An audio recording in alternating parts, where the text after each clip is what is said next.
नामस्मरण हा कलियुगातला तरुणोपाय आहे. बऱ्याच लोकांना असं तुम्ही पाहिलं असेल की भैरव उपासना ते करतात. तर देवतेचा प्रॉब्लेम नाही आहे. तर तुम्ही व्हिडिओ किंवा रीलमधनं बघून करत असाल तर तुम्हाला बऱ्याचशा गोष्टी माहीत असणं गरजेचं आहे. छोटंसं वाक्य आहे बघा सद्गुरू शंकर महाराजांचं, मालक प्रिय का मालकांचे उपहार प्रिय.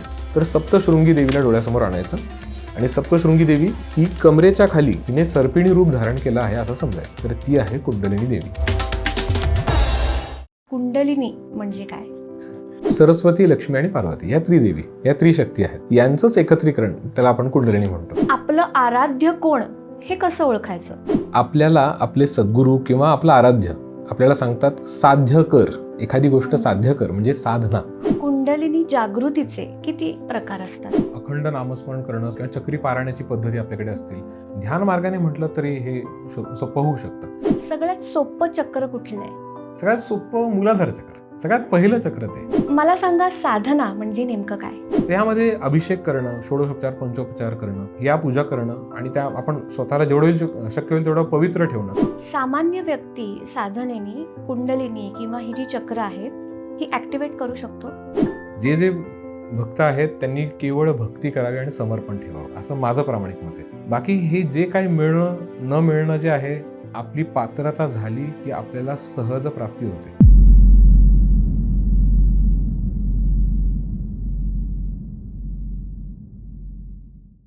नमस्कार मंडळी, कसे आहात सगळे? कमाल ना? मंडळी, आजकाल आपण कुंडलिनी जागृत करा किंवा तुमची चक्र ॲक्टिवेट करा असं सोशल मीडियावर खूप ऐकतो. पण ह्याचा खरंच फायदा होतो? आपल्या दैनंदिन आयुष्यामध्ये जो स्ट्रेस आहे तो ह्यामुळे कमी होऊ शकतो? निर्णय क्षमता, फोकस, आत्मविश्वास किंवा मानसिक स्थैर्य ह्या सगळ्या गोष्टी ह्यामुळे साध्य होऊ शकतात. साधना म्हणजे नेमकं काय? कुंडलिनी योग म्हणजे काय? क्रियायोग किंवा आपली 7 चक्र यांचा आपल्या रोजच्या आयुष्याशी कसा संबंध आहे, अशा अवघड वाटणाऱ्या प्रश्नांची अतिशय सोप्या शब्दात उत्तरं देण्यासाठी आज आपल्यासोबत आहेत नाथपंथातील सिद्धयोगी श्री अभिषेक वैरागी. त्यांचा क्रियायोग, कुंडलिनी योग, हंसयोग, मंत्रयोग, हठयोग आणि राजयोग यांचा सखोल अभ्यास आहे.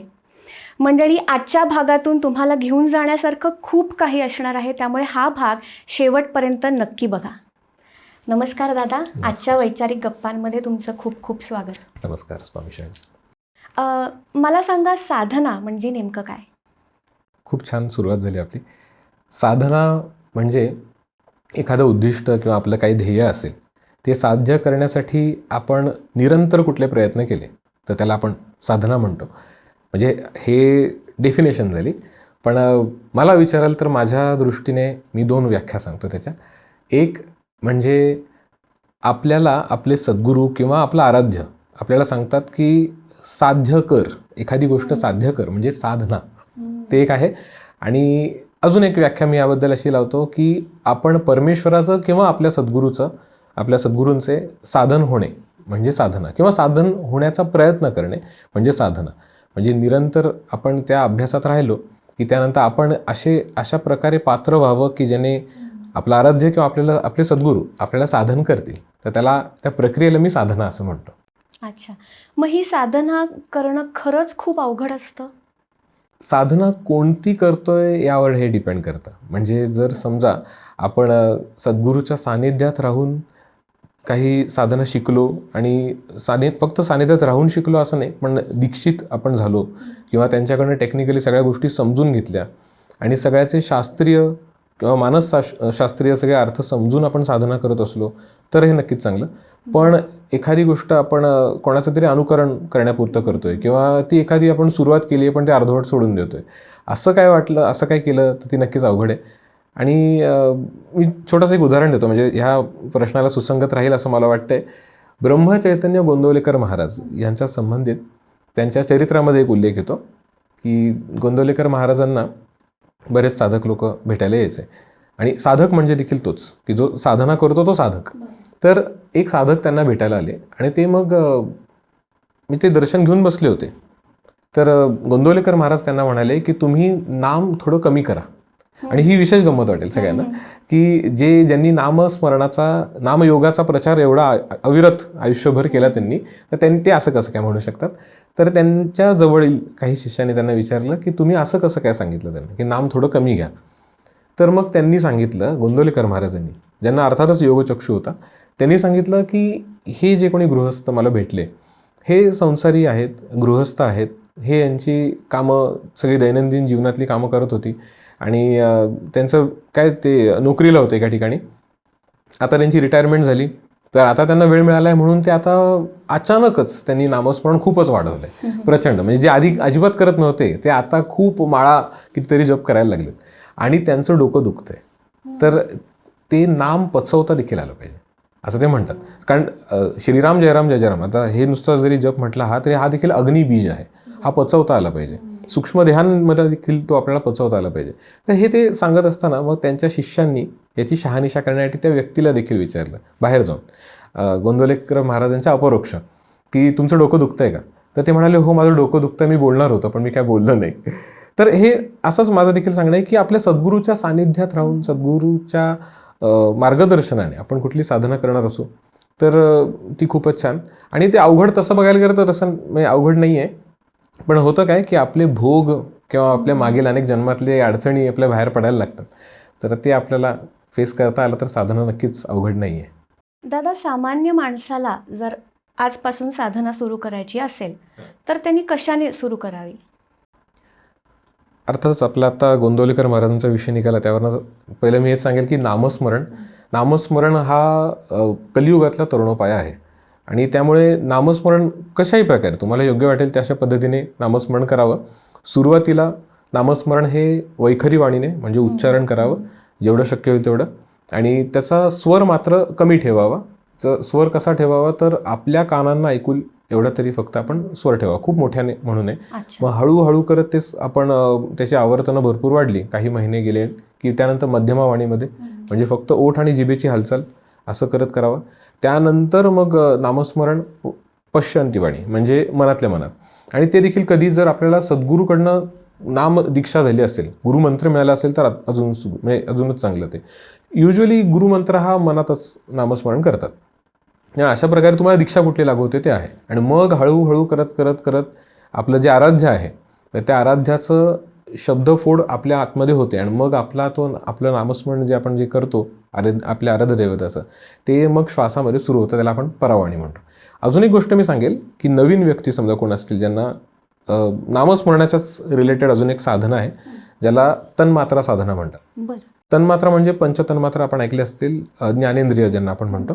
तर यांच्याशी संबंधित असलेलं आपलं ही साधना आहे की आपण एकच नाम उच्चारण करत असताना पाचही तन्मात्रा ज्या आहेत त्यांच्यामध्ये प्राणप्रवाह सुसंगत कसा व्हावा यासाठीची ही साधना अतिशय सोपी आहे आणि तुम्ही ऐकली देखील असेल सगळ्यांनीच.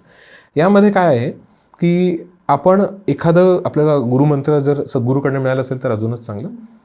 आपल्याला जो मंत्र मिळाला आहे तो आपल्याला जो आवडतो तो किंवा आपल्या आराध्य देवताचा ते आपण उच्चारण करत पेनने किंवा पेन्सिलने आपण त्याचं लिखाण करावं एखाद्या पुस्तकामध्ये. आणि ते पुस्तक आपण वेगळं त्यासाठीच ठेवावं, नामस्मरणाची वही. आपण ते हाताने लिहावं, आपण उच्चारणही करावं. तर ह्याच्यामध्ये घडतं काय, हाताने लिहितो यामध्ये स्किनचा वापर होतो, आपण उच्चारण करतो जिभेचा वापर करतो, आपण जे उच्चारण करतोय ते आपण आपल्या कानाने देखील ऐकतो त्यामुळे कानांचा वापर करतो, जे लिहितोय ते डोळ्याने बघत लिहितो त्यामुळे डोळ्यांचा वापर झाला.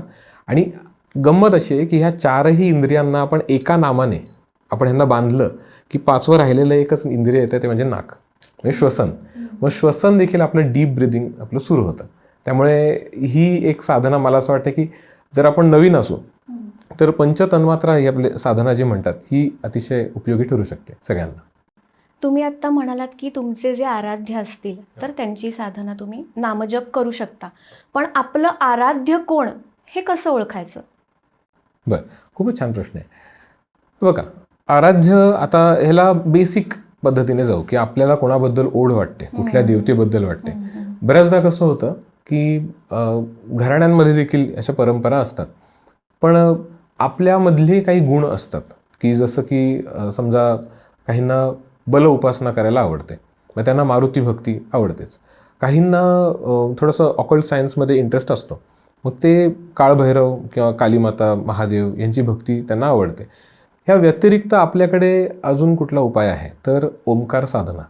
आपण रात्री झोपण्यापूर्वी जर आपण ओंकाराचा जप जास्तीत जास्त केला, जास्तीत जास्त म्हणजे असं काही खूप पण करायची गरज नाही, सुरुवातीला 3 किंवा 5 असं आपण म्हणतो आणि नंतर मग 11 किंवा 21 वेळा आपण ओंकार, दीर्घ ओंकार आपण लावला, तर त्यामध्ये आणि ह्यामध्ये पण करणं काय गरजेचं आहे तर फक्त ओंकार लावणं नाही, तर दीर्घ ओंकार लावल्यानंतर जो ओंकार स्वर आपण म्हटलेला आहे किंवा गुंजन केलेलं आहे तर त्याच्या ध्वनीला आपण परत डोळे मिटून आपल्याच स्पंदनांमध्ये फील करणे, आपल्या ऑरांमध्ये त्यांना अजून त्याच ध्वनीला परत फील करणे, त्याच्यामध्ये आपली रिसेप्टिव्हिटी वाढते आणि मग आपला सूक्ष्मदेह तयार होतो आणि आपला आराध्य स्वतःहून आपल्याला स्वप्नदृष्टांत देतो आणि त्यानंतर आपल्याला कळतं की आपला आराध्य नक्की कोण आहे. तर ही एक आयडियल सगळ्यांना उपयोगी ही साधना राहू शकते.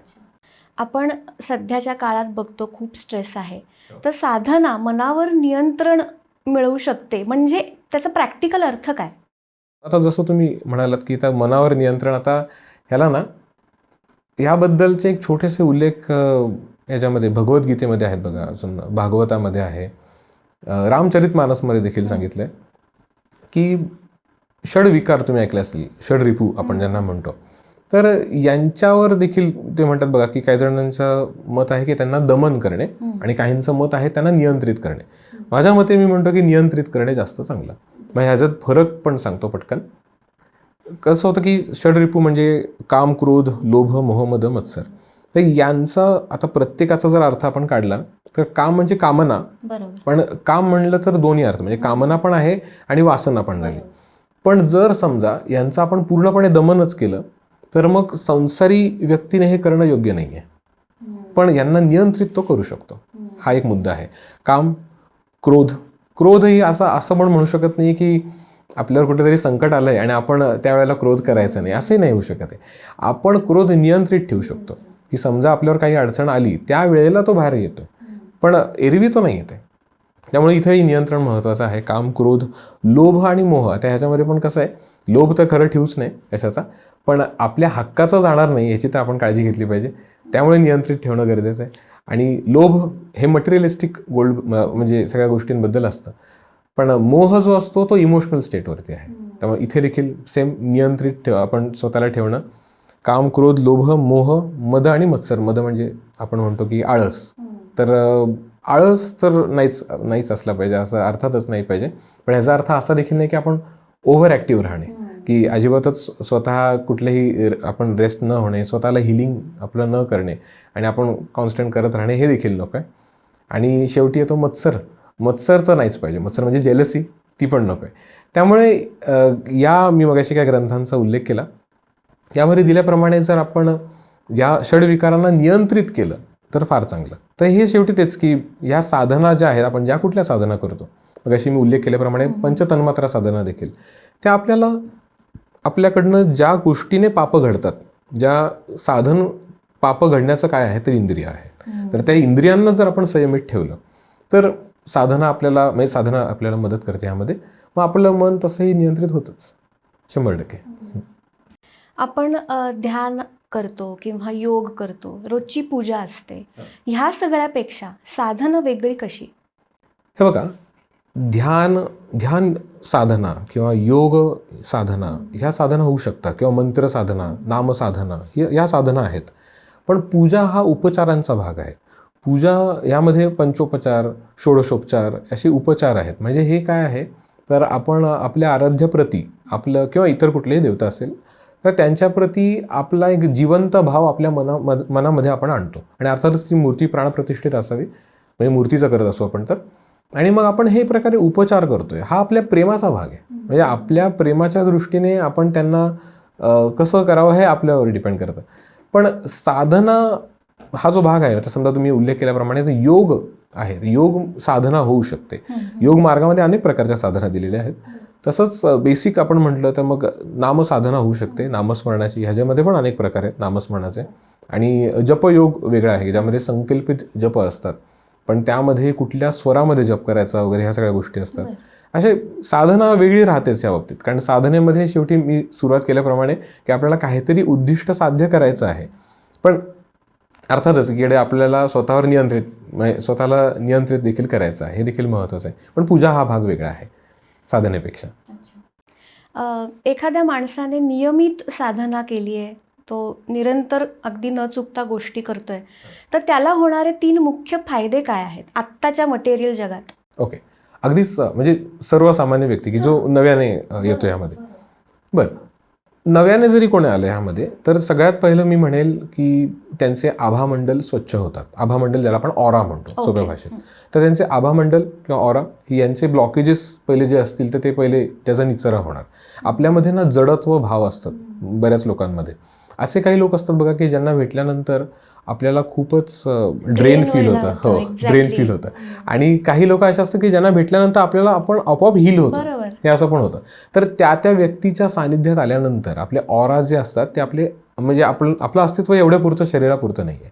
शरीराच्या बाहेर सगळीकडे आपले हे ऑरा आणि त्याच्या आध्यात्मिक अवस्थेवर डिपेंड करतं की कुठपर्यंत ते विस्तारलेत. काही लोक एकमेकांना भेटल्यानंतर किंवा सगळे लोक एकमेकांना भेटले की त्यांचे ऑरा इंटरसेक्ट होतात. त्या इंटरसेक्शनमध्ये एनर्जी आणि व्हायब्रेशन्स सगळे एक्सचेंज होतात. तर हे पहिलं कमी होतं साधनेमध्ये, कारण युजली आपण सगळीकडनंच मग कलेक्ट करायला लागतो. तर हे कमी होतं, ऊर्जेचा स्तर आपला वाढतो आणि मी म्हणेल की आपल्यामध्ये समाधान वाढायला लागतं. आपल्यामध्ये समाधान वाढायला लागलं की आपल्याला लक्षात येतं की आपण जसे आहोत तसे शांत असलेलेच बरं, असं मला वाटतं. कारण हे फायदे मला वाटते की सुरुवातीला तर नक्कीच येतात आपल्याला. ऊर्जेचा स्तर वाढला की आपल्याला जाणवतंच हे सगळं. आजच्या जगातला कळीचा मुद्दा म्हणजे स्ट्रेस. तर स्ट्रेस कमी करण्यासाठी कुठली स्पेसिफिक अशी साधना आहे? साधना नाही आहे, पण मी म्हणेल की कुठलीही साधना करा, त्याने स्ट्रेस कमी होईलच. पण अगदीच या मुद्द्याला लागूनच मी काही गोष्टी म्हणजे मला असं सांगायचं वाटतात, मी इन्सिस्ट करेन की पहिलं एकदम फायदा होईल अशा गोष्टी म्हणजे मुद्रा. ते इन्स्टंट आपल्याला उपयोग होऊ शकतात. की समजा आता आपण प्रवासात जरी असलो किंवा घरी असलो, आपण 5 ते 10 मिनिट जरी काढले तर पहिली मुद्रा आहे क्षेपण मुद्रा. की आपल्याला समजा स्ट्रेस खूप आहे किंवा आपल्याला काय म्हणू आपण आपल्यामध्ये ट्रॉमा जरी असला काही वर्षांचा वगैरे, किंवा आपण खूपच स्ट्रेसफुल आपला दिवस गेला आहे अख्खा, ते निगेटिव्ह विचार येतात, तर क्षेपण मुद्रा नावाची ही मुद्रा आहे. आपण हात असे सगळे घेतो आणि पहिलं बोट बाहेर काढतो, हात असं ठेवतो. ही आहे क्षेपण मुद्रा. क्षेपणचा अर्थच हा आहे की आपण बाहेर काढतोय क्षेपण, तर ते बाहेर सगळा निचारा व्हायला लागतो, रिलॅक्स बसायचं असं. ही एक आहे. दुसरी मुद्रा आहे विषहरण मुद्रा. ही देखील माझी एक फेवरेट आहे, कारण यामध्ये याचा एक फायदा असा आहे, विषहरण म्हणजे आपल्यामध्ये जे काही टॉक्झिन्स आहेत त्यांनाच पहिला आपण बाहेर काढतो. याच्यामध्ये निचारा कशाचा होतो, तर आपण आपली physical body, mental and emotional body आणि स्पिरिच्युअल बॉडी ह्या सगळ्याच गोष्टीचं आपण डिटॉक्सिफिकेशन करतो. आणि ह्याला डिटॉक्सिफिकेशन मुद्रा देखील म्हणतात. अंगठा ह्या 2 बोटांच्या मध्ये असं घेणे आणि हात असा आपण रिलॅक्स ठेवतो. ही मुद्रा करून जर आपण आडवे झोपलो जरी तरीही चांगलं. म्हणजे झोपेमध्ये देखील आपले जेवढे टॉक्झिन्स बाहेर पडतील तेवढं चांगलं. म्हणजे सर्वसामान्यांना जमव ह्या हिशोबाने मी सांगतोय. त्या व्यतिरिक्त उत्तराबोधी नावाची मुद्रा आहे. तुम्ही सगळ्यांनी आजकाल बऱ्याच ठिकाणी पाहिलं असेल, असे काही जण बसतात. तर ही उत्तराबोधी मुद्रा आहे, पण ही ॲक्च्युअल मुद्रा अशी आहे, म्हणजे मणिपूर चक्रापाशी हिला केंद्र करायचं आणि असं थांबतो आपण. ही उत्तराबोधी मुद्रा आहे. जेवढ्या वेळ ध्यान असं लागेल तेवढं चांगलंच, नंतर मग असा हात ठेवला तरी चालेल. पण उत्तराबोधी म्हणजे काय, उत्तर म्हणजे वरचा बोध होणे, त्याला उत्तराबोधी आपण म्हणतो. याच्यामध्ये ह्या मुद्रेचा एक फायदा असा आहे की स्ट्रेस तर कमी होतोच, निगेटिव्ह एनर्जीज किंवा निगेटिव्ह फोर्सेसचा त्रास होतोय, किंवा बऱ्याचदा असं होतं बघा आपल्याला सायकिक अटॅक्स होतात. काही लोक असे असतात की जे आपल्या समक्ष आहेत, ते आपल्याकडे बघत नाही आहेत, ते आपल्याशी बोलतही नाही आहेत, पण त्यांच्या सानिध्यामध्ये दडपण आल्यासारखं होतं. तर त्यावेळेला ही मुद्रा आपल्याला खूप उपयोगी ठरू शकते. ही एक मुद्रा आहे. त्या व्यतिरिक्त देखील अजून काही मुद्रा आहेत की मूर्ती मुद्रा नावाची एक मुद्रा आहे. त्यामध्ये हात आपण सगळी बोटं अशी घेतो, करंगळी बाहेर काढतो आणि असं रिलॅक्स बसतो. ह्या मुद्रेचा मी अनुभव सगळ्यात पहिला असा घेतला आहे की आपल्यामध्ये आनंद वृद्धी होते. आपल्याला काहीतरी असं जाणवतं की एनर्जेटिक फील होतं, जाणवतं की आपल्यात आनंद वाढतोय. त्यामुळे ह्याने पण स्ट्रेस कमी होतो. मुद्रा तर झाल्यास या व्यतिरिक्त देखील मी एक म्हणजे तुम्ही इन्सिस्ट करत असाल तर मी एक ब्रीदिंग टेक्निक सांगतो. त्यामध्ये असं आहे की म्हणजे एकदम सिम्पल की सगळ्यांना जमेल असं, कारण धावपळीच्या जगात सगळ्यांना वेळ काढता येईलच लगेच असं नाही. रात्री झोपताना पहिलं आपण काय करायचं, तर आपण आडवे झाल्या आपण ब्रीदिंग टेक्निकमध्ये बेसिक हे लक्षात ठेवायचं की इनहेल झोप लागेपर्यंत इनहेल 4 काउंट्समध्ये करायचं आणि एक्झेल 6 काउंट्समध्ये करायचं, असं करायचं. यामध्ये जर समजा कुंभक म्हणजे यामध्ये आपण श्वास रोखून धरतो कुंभक जो आहे त्याला आपण 3-3 काउंटमध्ये केलं तरी चालतं. आंतरिक कुंभक, बाह्य कुंभक. आपण आडवे झालो, श्वास घेताना आपण मनातल्या मनात 4 अंक मोजले, 3 अंक मोजत आपण श्वास रोखून धरला. श्वास सोडताना मनातल्या मनात आपण 6 अंक मोजले. परत श्वास सोडल्यानंतर परत बाह्य कुंभक, श्वास घेण्यापूर्वी परत 3 अंक आपण मोजले. असं करत करत आपण श्वास घेताना 4 अंक, सोडताना 6 अंक असं मनात मोजत राहिलो तर हळूहळू करत आपण रिलॅक्स फील करतो. काय होतं की एक गोष्ट तुम्ही कॉमनली बघताय सगळ्यांना, आणि हे गरजेचंच आहे की हार्ट रेटवरती आता सगळे लक्ष देतात आणि फोकस करतायत आता की हार्ट रेट कमी होणं गरजेचं आहे. लोकांचा हार्ट रेट खूप वाढत चालला आहे. पण हार्ट हील करण्याबद्दल कोण बोलत नाही आहे. तर त्या हिलिंगबद्दल मी आता सांगतोय की हार्ट रेट कमी व्हावा यासाठी एक्सरसाइज आपण करतोय, बॉडी ॲक्टिव्ह ठेवतोय. पण हार्ट हील देखील व्हावं, कोलेस्ट्रॉल आपलं कमी व्हावं सगळ्यांचंच, आणि प्रत्येक आपल्या ऑर्गनमध्ये देखील स्ट्रेस आहे तो देखील कमी व्हावा, त्यासाठी ही एक टेक्निक आहे. बाकी ओंकार साधना आहे, अजून बऱ्याचशा काही आसनं वगैरे आहे, स्ट्रेचिंग आहे, त्याने देखील स्ट्रेस कमी होऊ शकतो. असं म्हणतात की साधना केल्याने तुमची जी चक्र आहेत ती ॲक्टिवेट होतात, पण म्हणजे नेमकं काय?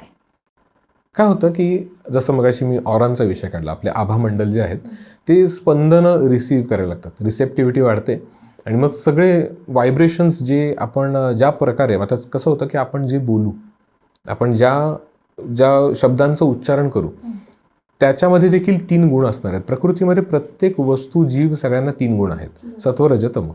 तर आपण ज्या तत्वाचं आपण उच्चारण करू किंवा आपण ज्या तत्वाच्या काय म्हणू आपण त्या फ्रिक्वेन्सीला ज्या प्रकारचे विचार धारण करू, संकल्प धारण करू, त्यालाच इक्विव्हॅलंट आपण एनर्जी किंवा व्हायब्रेशनला आपण अट्रॅक्ट करणार. तर यामध्ये होतं काय, आपण त्या लेवलला, त्या फ्रिक्वेन्सीजला आपले चक्र आपण मॅच करतो, आणि मग त्यानंतर मग आपले चक्र जे रिसीव्ह करायला लागतात एनर्जीज. चक्र म्हणजे वेगळं काही नाही की ते चैतन्य केंद्र आहेत. जसं आपण नाकाने श्वास घेतो तसं चक्र जे आहेत, मुख्य 7 चक्र आपण म्हणतो, तर ते 7 चक्र जे आहेत ते चैतन्य ओढण्याचं काम करतात, आणि चक्र देखील श्वसन करत असतात. चक्र प्राणशक्ती, शुद्ध प्राणशक्तीला घेतात आणि अशुद्ध प्राणशक्तीला बाहेर फेकतात. सप्तचक्र ही कॉन्सेप्ट माहिती आहे, मुख्य योग मार्गामध्ये दशचक्र पद्धत आहे. म्हणजे तुम्ही ह्याबद्दल खूप कमी उल्लेख होतो लोकांचा, पण हिमालयन परंपरा जर असेल आणि जेवढ्या आपल्या सद्गुरूंनी शिकवलं असेल त्यानुसार ह्या गोष्टी आपल्याला नंतर माहीत होतात. 7 चक्र तर माहिती आहे आपल्याला, मूलाधार, स्वाधिष्ठान, मणिपूर, अनाहत, विशुद्धी, आज्ञा, सहस्त्रार. पण याचमध्ये अजून बाकी 3 चक्र देखील आहेत. त्याला सिक्वेन्सनं जाऊ आपण, मूलाधार, मग स्वाधिष्ठान, आणि मग असतं सूर्यचक्र, ज्याला आपण नाभीचक्र देखील म्हणू शकतो. तर ते आहे नाभीवरच स्थित सूर्यचक्र, ते देखील महत्त्वाचं आहे. ह्या नाभीचक्रालाच काही जण मणिपूर चक्र देखील म्हणतात, पण ते तसं नाही, हे नाभीचक्र वेगळे, त्याला सूर्यचक्र म्हणतात. त्याच्यानंतर येतं मनचक्र, जे मनाचं मुख्य केंद्र आहे. मनचक्र स्प्लिनवर असतं, आपल्या पुढे आणि मागे दोन्हीकडे आहे, आपल्या स्प्लिन ऑर्गनवरती, डाव्या बरगडीच्या इथं. मग येतं मणिपूर चक्र, मग अनाहत चक्र, मग विशुद्ध चक्र, आज्ञा चक्र, मग ललाट चक्र हे मध्ये असतं इकडे, आणि मग सहस्त्रार. असे टोटल 10 चक्र असतात. आणि मग हे 10च्या 10 चक्र एकमेकांना काय म्हणू आपण कनेक्ट होतात, आणि मग ऊर्जा खालीवर फिरायला लागते. आणि ह्यामध्ये पण क्लासिफिकेशन आहे की खालचे चक्र, मधले चक्र, वरचे चक्र, मग त्या इक्विव्हॅलंट रेशोमध्ये सगळ्या फ्रिक्वेन्सीज जातात. एक बेसिक तुम्हाला सांगतो मी, आता एक अंकाबद्दल सांगतो तुम्हाला की 369 ह्या अंकाबद्दल बरेच जण म्हणतात की हा खूप, काही जण म्हणतात लकी नंबर आहे, आणि काही जण म्हणतात हा पॉवरफुल नंबर आहे. माझं म्हणणं हा पॉवरफुल नंबर आहे. तर कसं आहे, तर आता तुम्ही गंमत बघा, जेव्हा एखादी व्यक्ती साधना करते आणि याचा सप्तचक्रांवर परिणाम होतो, तर तो कसा होतो, तर जेव्हा मूलाधार चक्र, आता समजा आपलं मूलाधार चक्र बॅलन्स्ड झालं एनर्जीच्या व्याख्येनुसार, आणि त्यानंतर त्यामधून काही फ्रिक्वेन्सीज, आपण कुठल्या फ्रिक्वेन्सीजला ते कनेक्ट झाले, तर त्याचा फ्रिक्वेन्सी हर्ट नंबर कुठला आहे, तर 396. ठीक आहे, 396 फ्रिक्वेन्सी हर्ट्सला मूलाधार बॅलन्स्ड होतं.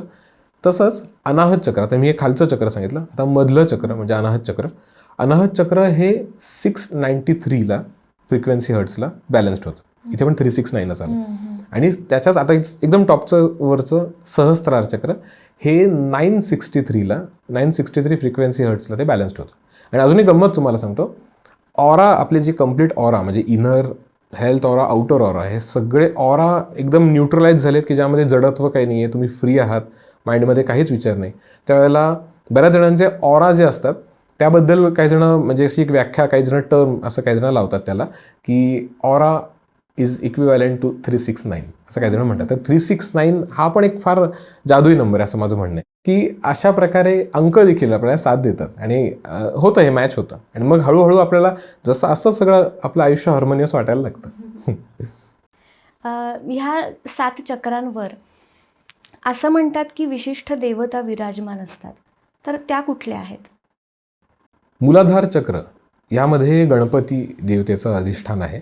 आपण अथर्व शीर्षामध्ये म्हणतो बघा, त्वं मूलाधारो स्थितोसी नित्यम हे आहे. आणि याला म्हणजे गणपती जो आहे, गणपतीचा संबंधित आपण उपवास कुठल्या दिवशी करतो तर चतुर्थीला. तर अमावस्येपासून 4था दिवस आणि पौर्णिमेपासून 4था दिवस म्हणजे चतुर्थी 4था दिवस. आणि गंमत अशी आहे की मूलाधार चक्राच्या 4 पाकळ्या आहेत. बरं. मग स्वाधिष्ठान चक्र, स्वाधिष्ठान चक्रामध्ये आहे ब्रह्मदेव. तर ब्रह्मदेव जे आहेत यांची आपण सनातन संस्कृतीनुसार त्यांची थेट पूजा होत नाही. त्यांची पूजा किंवा त्यांची भक्ती होते ब्राह्मी जे म्हणतात, ब्राह्मी पंथ, त्याच्यामध्ये यज्ञ संस्कार आणि सूक्त आहेत, वेद आहेत, त्याच्यानुसार होते भक्ती. पण असं म्हणतात की त्याची भक्ती का नाही करत, तर हे सगळं आपलंच स्वरूप आहे असं आपण समजतो की हे गणपती किंवा हे सगळे जे काय आहेत त्यांचेच आपण स्वरूप आहोत सगळे. तर ब्रह्मदेवाची भक्ती होत नाही याचा अर्थ काही जण फिलॉसॉफिकली असं सांगतात की कॉन्स्टंट निर्मिती करणे, म्हणजे सगळं हे पण हवं आहे, ते पण हवं आहे, मला ते पण हवं आहे, तर हे हा अभ्यास न करणे, म्हणून काही जण ब्रह्मदेवाची भक्ती करत नाही असं म्हणतात. पण मग यामध्ये आलं काय शेवटी तर षडविकार, काम, क्रोध, लोभ, मोह, मद, मत्सर यांच्यावरती विजय मिळवणे, स्व अधिष्ठान म्हणजे स्वाधिष्ठान. तर त्यासाठी स्वाधिष्ठान चक्राच्या 6 पाकळ्या आहेत. मूलाधारचं एक सांगायचं राहिलं, मूलाधार म्हणजे मूळ आधार, आपला मूळ आधार आहे तो. त्यामुळे पहिलं चक्र मूलाधार, दुसरं स्वाधिष्ठान, स्वाधिष्ठान, इकडे ब्रह्मदेव. तिसरं चक्र येतं मणिपूर चक्र. मणिपूर चक्र म्हणजे काय तर मणी म्हणजे 2 व्याख्या येतात.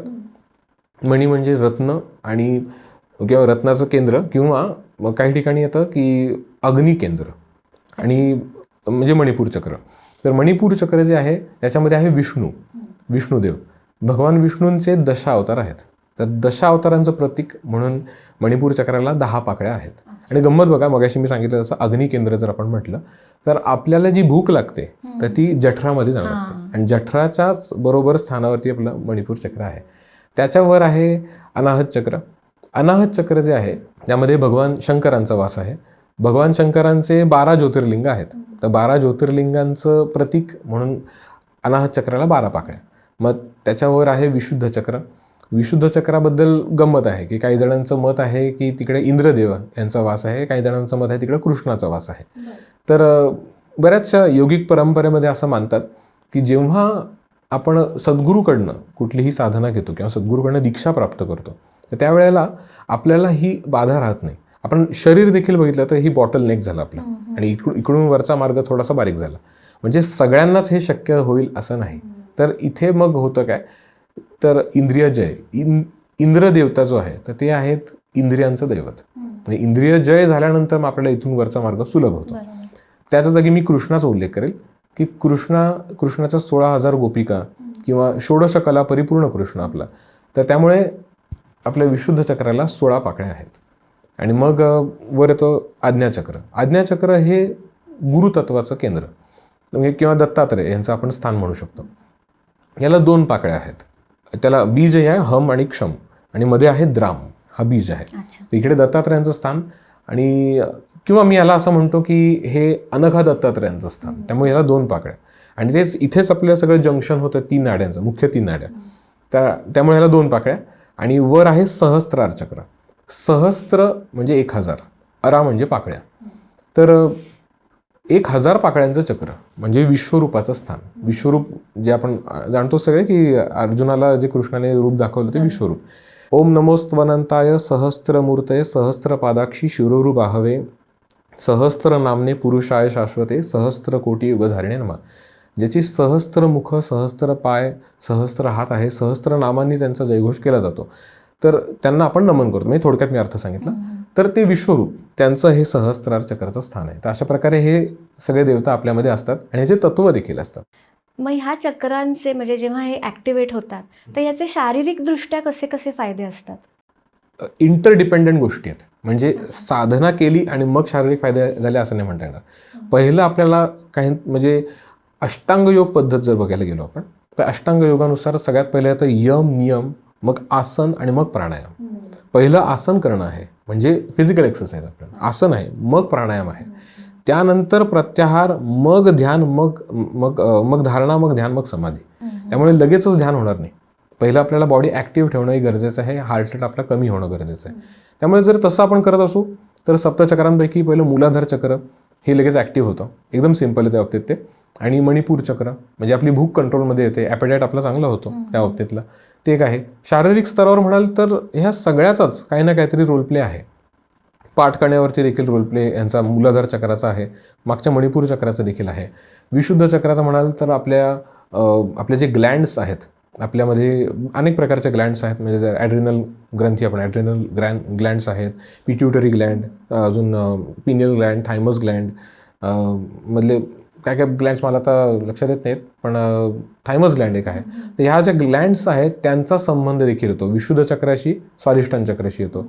अजून अनाहत चक्राचा म्हणालात तर हार्टशी डिरेक्टच संबंध आहे अनाहत चक्राचा. अजून आज्ञाचक्राचं वगैरे आता म्हणाल इथून वरचं, तर ह्याचा जेवढा संपर्क म्हणजे शारीरिक स्तरावर म्हटलं तर जिथे जिथे जे ऑर्गन आहे त्याच्या जवळ असलेलं चक्र, त्याचा तो डायरेक्ट संबंध आहेच. त्या व्यतिरिक्त मग शारीरिक पण, मानसिक पण आणि भावनिक पण, असे अनेक यांचे रोलप्ले वेगवेगळे आहेत. म्हणजे जगच वेगळं आहे तसं.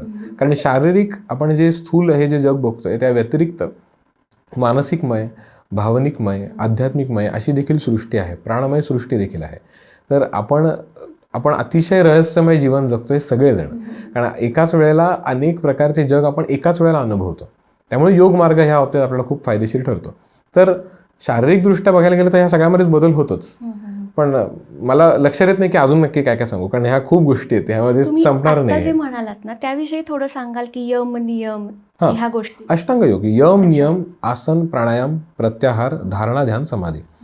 आता एकदम थोडक्यात सांगतो पटकन की यम म्हणजे काय. तर आपण सोशल जेवढे नियम आहेत किंवा बाह्य जेवढे नियम आहेत त्यांचं पालन करणे, यम आणि नियम. मग नियम म्हणजे काय तर स्वतः संबंधित आपल्याला अनुशासन लावणे, आपलं routine, stick to the routine आपण म्हणतो ते तसं ते.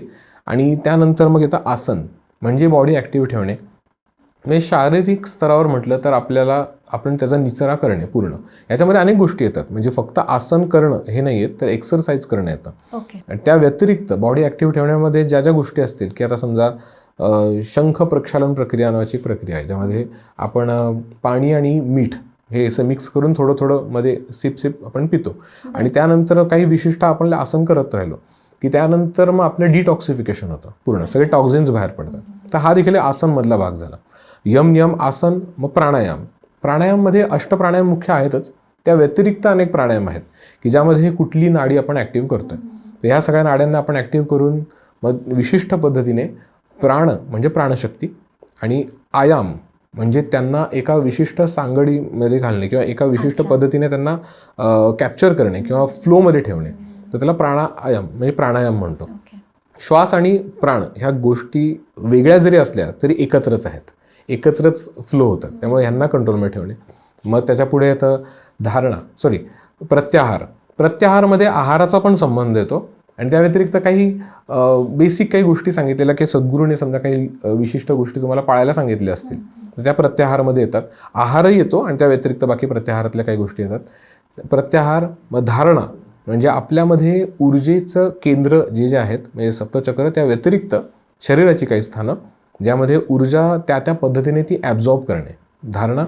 मग ध्यानाचेही अनेक प्रकार, मी ध्यानाचे 5 प्रकार बेसिक सांगतो, पण मी जस्ट आता हेच सांगतो की डोळे मिटून साक्ष भावाने म्हणजे शून्य ध्यान, साक्ष भावाने आपल्या विचारांकडे, भावनेकडे, आपल्या इच्छांकडे बघत राहणे. ह्याच्या प्रती मानसिक प्रयत्न न करणे.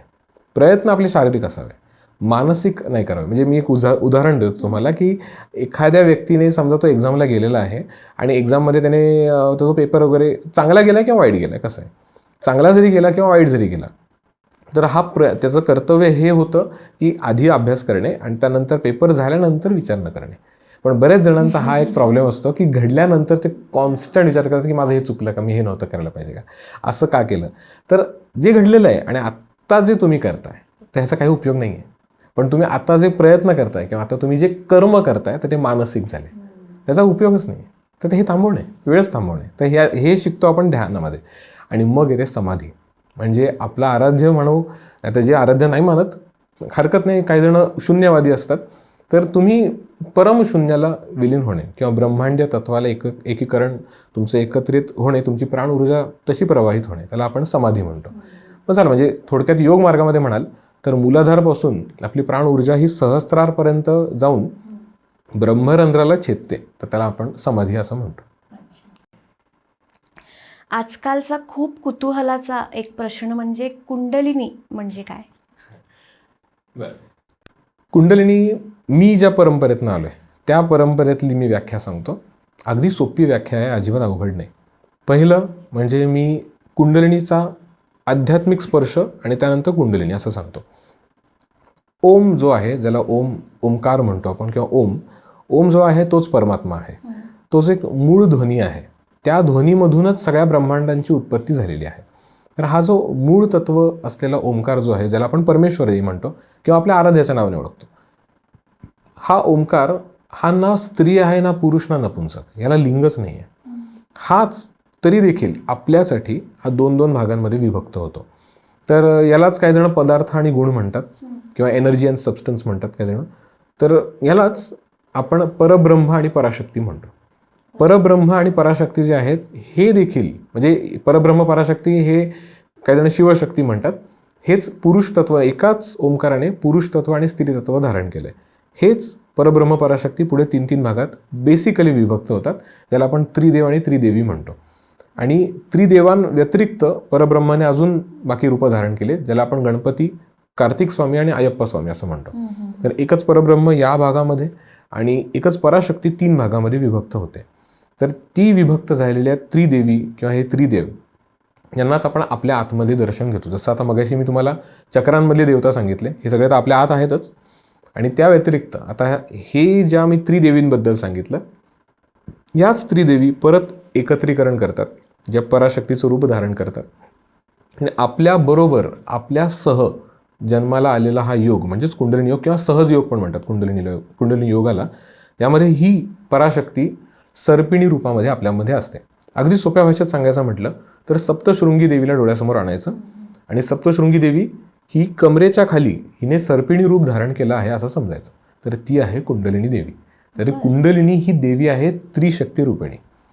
ती ओम महाकुंडलिनी विद्महे त्रिशक्त्या देव्याय धीमहि तन्नो महागायत्री प्रचोदयात, ही आपल्या आत असलेली पराशक्ती, ही कुंडलिनी त्रिशक्ती रूपिणी आहे. तर तिलाच एक प्रकारे आपण जागृत करत असतो. योग मार्गामध्ये म्हणा, मंत्रयोगात, राजयोगात किंवा भक्ती मार्गात देखील, किंवा ह्याला व्याख्या वेगवेगळ्या दिलेल्या आहेत. की समजा तुम्ही भक्ती योगात असाल, भक्ती मार्गात असाल, तर तुम्ही प्रेम योग, म्हणजे सगळ्यांप्रती आपल्याला आपलं विश्व सगळं हरिमय होतं आणि आपण सगळ्यांप्रती प्रेम निर्माण करतो. आणि ज्ञानयोगी जे असतात, जे वेगवेगळे ग्रंथ पठण करतात, वेगवेगळ्या संज्ञांचा अभ्यास करतात, शास्त्राचा अभ्यास करतात, मग त्यामध्ये ते प्रकाश किंवा ओंकार तत्वाला अभ्यास करतात, मग त्याला ते कुंडलिनी म्हणजे ओंकार आणि कुंडलिनी त्यांच्यासाठी एक होऊन जातं. तसं हठयोगमध्ये श्वासाला मानलं जातं, क्रियायोगमध्ये प्राण ऊर्जेला मानलं जातं, कुंडलिनी योगामध्ये देखील मानलं जातं. तर अशी ही वेगवेगळ्या व्याख्या आहेत की कुंडलिनीला वेगवेगळ्या तत्वामध्ये लोक अनुभवतात, पण ती तीच एक आहे. जसं तुम्ही आत्ता म्हणालात की त्रिदेव आहेत, तसंच त्रिशक्ती आहेत, तर ह्या त्रिशक्तीमधल्या देवी कोण? हे बघा, जे त्रिदेव ब्रह्मा विष्णू महेश आहेत त्यांचीच शक्ती किंवा त्यांचंच बेटर हाफ म्हणू आपण, की त्यांचंच स्त्री रूप म्हणजेच सरस्वती, लक्ष्मी आणि पार्वती, ह्या त्रिदेवी, ह्या त्रिशक्ती आहेत. यांचंच एकत्रीकरण त्याला आपण कुंडलिनी म्हणतो. आणि ते आपल्या सगळ्यांच्या आत आहे, सगळ्यांच्या आत आहे. मग जे देवी उपासना करतात ते ह्या त्रिशक्ती रूपिणीचीच उपासना करतात? हो, म्हणजे माझं तर प्रामाणिक तेच मत आहे. आणि अर्थात म्हणजे ते सगळे अंग पाळून करतात सगळ्यातलं. म्हणजे आता त्यामध्ये देवी उपासक किंवा तुम्ही म्हणा असाल की अगदीच बाय वर्ड किंवा टर्म बाय टर्म गेलं तर शाक्त पंथ म्हणतो आपण, की ते जे असतात की ते जसे दीक्षा त्यांना जशी झाली असेल तशी, त्यामध्ये त्या देवतेची जी काही साधना पद्धती, आराधना पद्धती सांगितली असतील ते फॉलो करतातच. देवी एक जरी कुठली असली तर रिस्पॉन्ड करताना तीही रिस्पॉन्ड आपल्याला करतात आतमधून. म्हणजे आता तुम्हाला उदाहरण सांगायचं म्हटलं, म्हणजे थोडंसं या प्रश्नाला सुसंगत राहील असं वाटतंय मला, की आता तुम्ही वर्ल्ड फेमस मॅथमॅटिशियन्सबद्दल ऐकलं असेल, त्यामध्ये रामानुजन त्यांच्याबद्दल तुम्ही ऐकलं असेल. तर त्यांच्याबद्दलचे ना बऱ्याचसे असे उल्लेख तुम्ही कधी त्यांच्याबद्दल वाचन झालं तर नक्की बघा, की त्यांना कुठलाही कुठलाही प्रॉब्लेम दिला मॅथ्समधला तर त्यांना शांभवी मुद्रा लागायची, ज्यामध्ये डोळे आपल्याशी वर जातात आणि मग त्यामध्ये त्यांना शांभवीमध्ये म्हणजे ते ध्यानामध्ये त्यांना ते सम कम्प्लीट सॉल्व्ह झालेलं आणि मग उत्तर मिळायचं आणि ते ॲक्युरेट निघायचं. ॲक्युरेट असा रेकॉर्ड आहे त्यांच्या बाबतीतला, की कुठलंही अवघड सम ते फक्त लांबून बोर्डवरती बघून मिली सेकंडमध्ये कम्प्लीट उत्तर द्यायचं आहे, असं व्हायचं. पण हे त्यांना सांगायचं कोण, तर नामागिरी देवी. तर आता काय होतं की मॅथ्स अभ्यास ह्याचा विषय निघाला की पहिला आपल्या डोळ्यासमोर येते सरस्वती.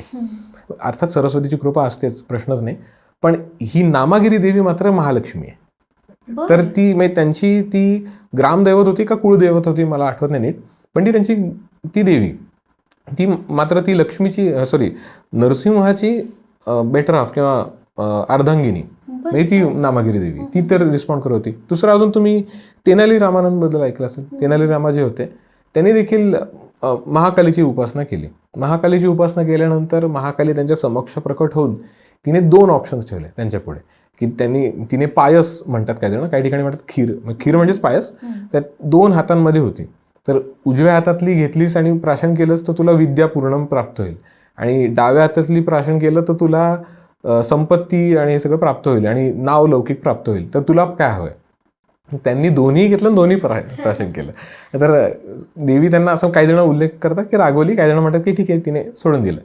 तर ही कोण होती? तर ही महाकाली होती आणि तिने त्यांना विद्या प्रदान केली.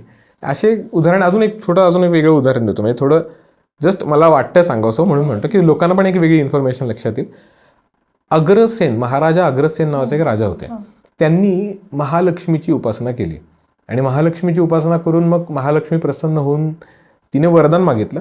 त्यावेळेला महाराजा अग्रसेन यांनी सांगितलं की माझे जेवढे वंशज पुढे येतील भविष्यामध्ये यांच्या सगळ्यांवरती जेवढी केवढे पुढे वाढतील सगळ्यांवरती अखंड तुझी कृपादृष्टी राहावी. त्याला महालक्ष्मीने होकारार्थी म्हणजे त्यांनी तथास्तु देवीने सांगितलं. तर मग आजही ती परंपरा चालू आहे. तर ते अग्रसेन यांचे वंशज ज्यांना आज आपण अगरवाल ह्या नावाने ओळखतो. तर सगळ्या मॅक्झिमम अगरवाल लोकांची देवी किंवा कुळदेवी ही महालक्ष्मी आहे आणि त्यांच्यावर कृपा देखील आहे. अर्थात महालक्ष्मीची कृपा आहे. तर सांगायचा भाग असा की आता हे असे बरेच व्याकरणकर्ता देखील होऊन गेले, मला आता नेमकी नाव आठवत नाही नेमकी, की त्यांच्यावरती सरस्वतीची देखील कृपा झाली. तर हे काय आहे, तर आपण बाह्य अंगाने जरी आपण बाहेरून वाचन केलंय, ही साधनेचाच भाग आहे म्हणजे एक प्रकारे, आपण तिला समर्पित झालो की त्यानंतर ती आतून म्हणा नाही तर बाहेरून ती रिस्पॉन्ड करते. आता अजून एक छोटासा पटकन उल्लेख करतो आणि हा विषयाला म्हणजे पटकन ठराविक उत्तर देतो की आपण बाह्यांगाने पूजा केली, भक्ती केली आणि आपण ती आपल्या समक्ष ती काय म्हणू आपण मॅनिफेस्ट झाली आणि आपल्याला दर्शन झालं, किंवा आपण डोळे मिटले आणि आपण मानसपूजा केली किंवा जप केला किंवा ध्यान केलं आणि आपल्या विषयाचं मनन चिंतन केलं आणि कुंडलिनी जागृत झाली. दोन्हीचा अर्थ एकच आहे, तेच आहे. समजा कोणी गणपतीची किंवा विष्णूची, शंकराची उपासना करत असेल तर त्याचा कुंडलिनी जागृत होण्याशी कसा संबंध आहे? हो आहे, डायरेक्ट संबंध होऊ शकतो. म्हणजे कसं आहे की बघा, आपल्या आराध्याला आपण कुठल्याही रूपामध्ये कुठल्याही तत्वांमध्ये बघू शकतो. म्हणजे आता तुम्ही हा प्रश्न इतका छान विचारला आहे आणि मला सुरुवातीला मला देखील हा प्रश्न पडायचा. मी माझ्या सद्गुरूंना विचारला होता. त्यावेळेला माझ्या सद्गुरूंनी मला हेच सांगितलं, आपलं आराध्य कोणीही असलं तरी हे मात्र आपण विचारायचं नाही की तो एकच ओंकार तत्व धारण केलेला परमात्मा आहे. आणि तुम्ही कशाचंही सद्ग्रंथांचं अध्ययन करा, यांच्यामध्ये भेदाभेद आपण नसतो करायचा. पण आता घडतं काय की समजा आपण गाणपत्य योगात असू, कौमार्य म्हणजे जे काही जण कार्तिक स्वामींची भक्ती करतात, शैव वैष्णव तर आपल्याला माहीतच आहेत, आता शाक्त मगाशी आपण बोललो. तर हे यांची आपण या पद्धतीने आपण जरी साधना केली, भक्ती केली की त्या देवता त्या स्वरूपाने प्रकट होतात. तर आता समजा आपण गणपतीचं तुम्ही म्हणालात, गणपतीची उपासना केली, अर्थात मूलाधारामध्ये गणपती आहेच आहे. याला ना गाणपत्य योगामध्ये एक संज्ञा दिली जाते की आपल्यामध्ये गणपती हा म्हणजे तीच महालक्ष्मी, महाकाली आणि महासरस्वतीचं संयुक्त स्वरूप कुंडलिनी, ती महागणपतीचं रूप धारण करते आणि ती आपल्याकडून या सगळ्या साधना कंप्लीट करून घेते. आणि गणपत्य योगातलेच एक माझ्या परिचित आहेत, ते देखील मला सांगतात नेहमी की आम्ही काय समजतो, तर आमच्या साधनेमध्ये आमची सुषुम्ना नाडी म्हणजे स्वतः महागणपती आहे आणि आमची उजवी आणि डावी म्हणजे सूर्य आणि चंद्र नाडी म्हणजे रिद्धी सिद्धी आहे. अरे वा. असं ते समजतं. म्हणजे ही एक फिलॉसॉफी आहे, हे प्रत्येकाचा बघण्याचा दृष्टिकोन. आणि इथेच बाकी मग सगळ्यांना अर्धनारीश्वर म्हणजे वाणी हिरण्यगर्भ, पद्मावती व्यंकटेश किंवा लक्ष्मीनारायण, शिवपार्वती हे देखील आपल्या आत आहेत. आपलं प्रत्येक मनुष्यामध्ये उजवा आणि डावा भाग जो आहे तो पुरुष आणि स्त्री तत्वाचा आहे. म्हणूनच तुम्ही बघितलं असेल की उभयता म्हणजे जे नवरा बायको जे असतात त्यांना कुठेही गेल्यानंतर बसताना किंवा जाताना असं म्हणतात की स्त्रीने डावीकडे थांबावं. तर ह्याच्याबद्दल ना काही जणांनी खूप वाईट अर्थ घेतला की तिने डावललं. तर डावललं नाहीये, तर प्रत्येकाच्या डावीकडे पुरुष असो ना तर स्त्री, त्यांचा डावा भाग जो आहे तो स्त्री तत्वाचा आहे म्हणजे शक्ती तत्वाचा, आणि उजवा भाग जो आहे तो पुरुष तत्वाचा आहे म्हणजे शिवतत्वाचा. यालाच आम्ही आदिगुरु संप्रदायानुसार अनघा दत्तात्रय तत्व म्हणतो. तर हे तत्व आपल्या सगळ्यांच्या आत आहेत. त्यामुळे कोणाचीही भक्ती केली तर कुंडलिनी आपल्या आराध्यच्या स्वरूपामध्ये आपल्याला गायडन्स देते, आणि ती त्या पद्धतीने अगदी म्हणजे शेवटचा टप्पा येतो त्यावेळेला आपल्याला सगळं कळतं की आपल्या आराध्य आपल्याकडनं घडवून आणत होतं. 3 मुख्य नाड्या, तर इडा, पिंगला आणि सुषुम्ना. तर ह्याचा कुंडलिनी जागृतीशी कसा संबंध आहे? आपल्या प्रत्येकामध्ये आपण अर्धनारीश्वर आपल्यामध्ये तत्व आहे. तर शिव स्वरोदय शास्त्र तुम्ही ऐकलं असेल, ज्यामध्ये सूर्य आणि चंद्र नाड्या ज्या आहेत यांचा संयोग जिकडनं होतो, तर ह्याचा एकत्रित संबंध येतो तो श्वासाशी. श्वास, नाम आणि प्राण ह्या 3ही गोष्टी एकत्रित कार्य करू शकतात. तर ह्याची सांगड घालण्यासाठीचं हे शास्त्र आहे शिव स्वरोदय. तसंच कुंडलिनी योगामध्ये देखील ह्याच शास्त्राला वेगळं मानलं जातं. म्हणजे वेगळं नाही, पण नाव वेगळं देतात त्याला. स्वरबंधन किंवा स्वरशास्त्र असं त्याला म्हणतात. यामध्ये ह्याचा संबंध कसा येतो की सुषुम्ना नाडी जी मधली नाडी आहे ती म्हणजेच पाठकणा, असा काहींचा समज आहे. तर तसं नाही आहे. आता काय होतं की ह्याला पण मुख्य 2 म्हणजे पूर्व आणि पश्चिम मार्ग हे आपण जाणून घेऊ. पूर्व मार्ग म्हणजे सुषुम्ना नाडी. आपल्या शरीरामध्ये असं समजा आपण की आपल्यामध्ये एक धागा आपल्या शरीराच्या आत घेतलेला आहे, असं घातलेला असं समजलं, तर तो धागा आपल्या 2 पायांच्या मधून शिवणीच्या भागावरनं म्हणजे पेरिनियममधनं जर आत आला आणि तो बरोबर शरीराच्या मधून गेला आणि सहस्त्राला छेद देऊन किंवा टाळू भागाला छेद देऊन बाहेर आला, तर त्याला म्हणतात सुषुम्ना नाडी. ही मुख्य नाडी आहे.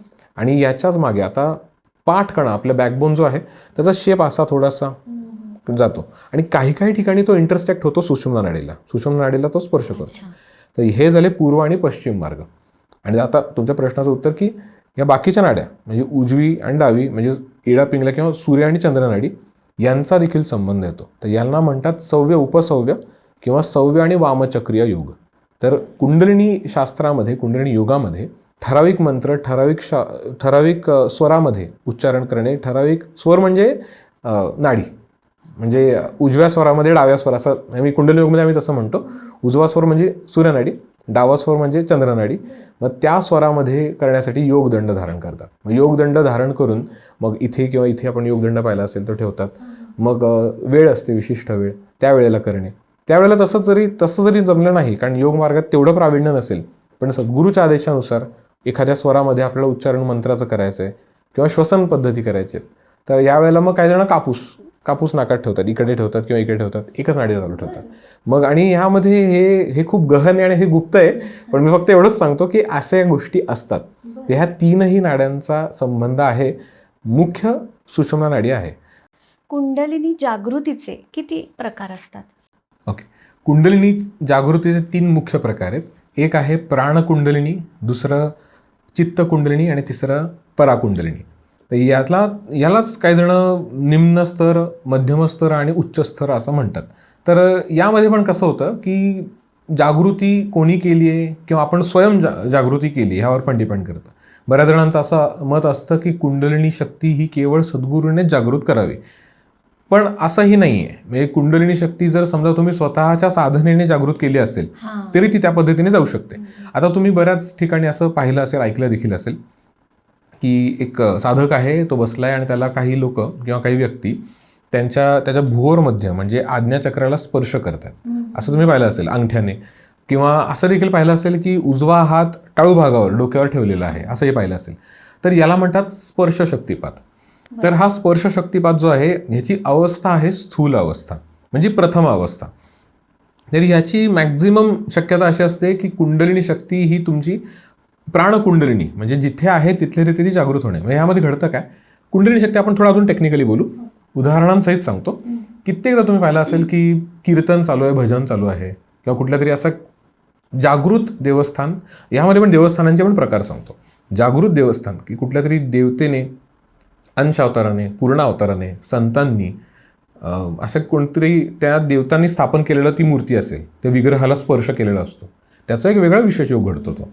आता असं होतं की कधी कधी त्या मूर्त्या स्वयंभू असतात, कोणी बनवलं नाही, पण त्या सापडलेल्या आहेत किंवा आलेल्या आहेत त्या स्वयंभू. तर यांची ऊर्जा एकदम विलक्षण असते. म्हणजे जी ऊर्जा त्यातून मिळते तीच ऊर्जा आपल्या अख्ख्या ब्रह्मांडात असते, एवढं ते त्यांचं तत्व असतं. पण ते सगळ्यांना ॲब्झॉर्ब नाही करता येत. तर अशा ठिकाणी आरती चालू असेल, भजन चालू असेल, बऱ्याच लोकांना तुम्ही रडताना पाहिलं असेल. मी आता ऍक्च्युली हे विचारणार होते की खूप ठिकाणी गेल्यानंतर खूप भरून येतं एकदम रडतो, आणि कारण माहित नाही. तर ते त्यावेळेला चित्त कुंडलिनी जागृत झालेली असते, त्या पद्धतीची, त्या अवस्थेची. तर ही पहिली प्राणकुंडलिनी ती शारीरिक अवस्थेला जास्त जाणवते. बऱ्याच जणांना तुम्ही पाहिलं असेल की ते शरीर हलतंय, जोरजोरात असे गडाबडा लोळतात वगैरे, असं पण होतं. खूप रडतात, भयंकर विचित्र आवाज वगैरे पण निघतात काही काहींचे. ती प्राणकुंडलिनी. काही काहींच्या फक्त भावना दाटून येतात आणि ते व्यक्त होतात. आणि फक्त तेवढंच नाही, तर त्यामध्ये काहींना गायन करायची इच्छा होते आणि होतात पण. काही काही जण गायन नाही, काही काही ठिकाणी मग ओमकार आपोआप सुरू होतो, ओम मोठ्या मोठ्याने म्हणायला लागतात. तर चित्त कुंडलिनी जागृत झालेली असते. मी अशा अनेक दिग्गज गायकांना पाहिलेलं आहे, मी खूप लहान होतो त्या काळात, की ते गायन चालू आहे असं त्यांचं, ते मला तर नेमकी नावं आठवत नाहीत नेमकी, पण त्यांचं गायन चालू असताना मी बघितलं, शास्त्रीय संगीत आणि बाकी नाही कुठल्या संगीतातलं, त्यांचं गायन चालू असताना त्यांना भाव समाधी लागलेली. म्हणजे ते गाता गाता ते अशी दृष्टी एका ठिकाणी स्थिर आणि असेच थांबले. मग थोड्या वेळाने परत मग त्यांनी सुरू केलं. तर त्यावेळेला त्यांचे ऑरा ना असे एकदम मोठे ब्राईट झालेले असतात. त्यांच्या कडेने असा व्हाईट कलरचा असा एक त्यांची बॅकग्राऊंड दिसायला लागते अशी कडेने त्यांच्या बॉर्डर. तर ती चित्त कुंडलिनी. आणि मग येते पराकुंडलिनी, ती म्हणजे थेट मग आपल्या आज्ञाचक्रापर्यंत ती येते. तर ती हे सगळं पराकुंडलिनी. तर मी मात्र हे मान्य करतो की आपल्याला सद्गुरू कृपेशिवाय जागरूक करणं खूप अवघड आहे.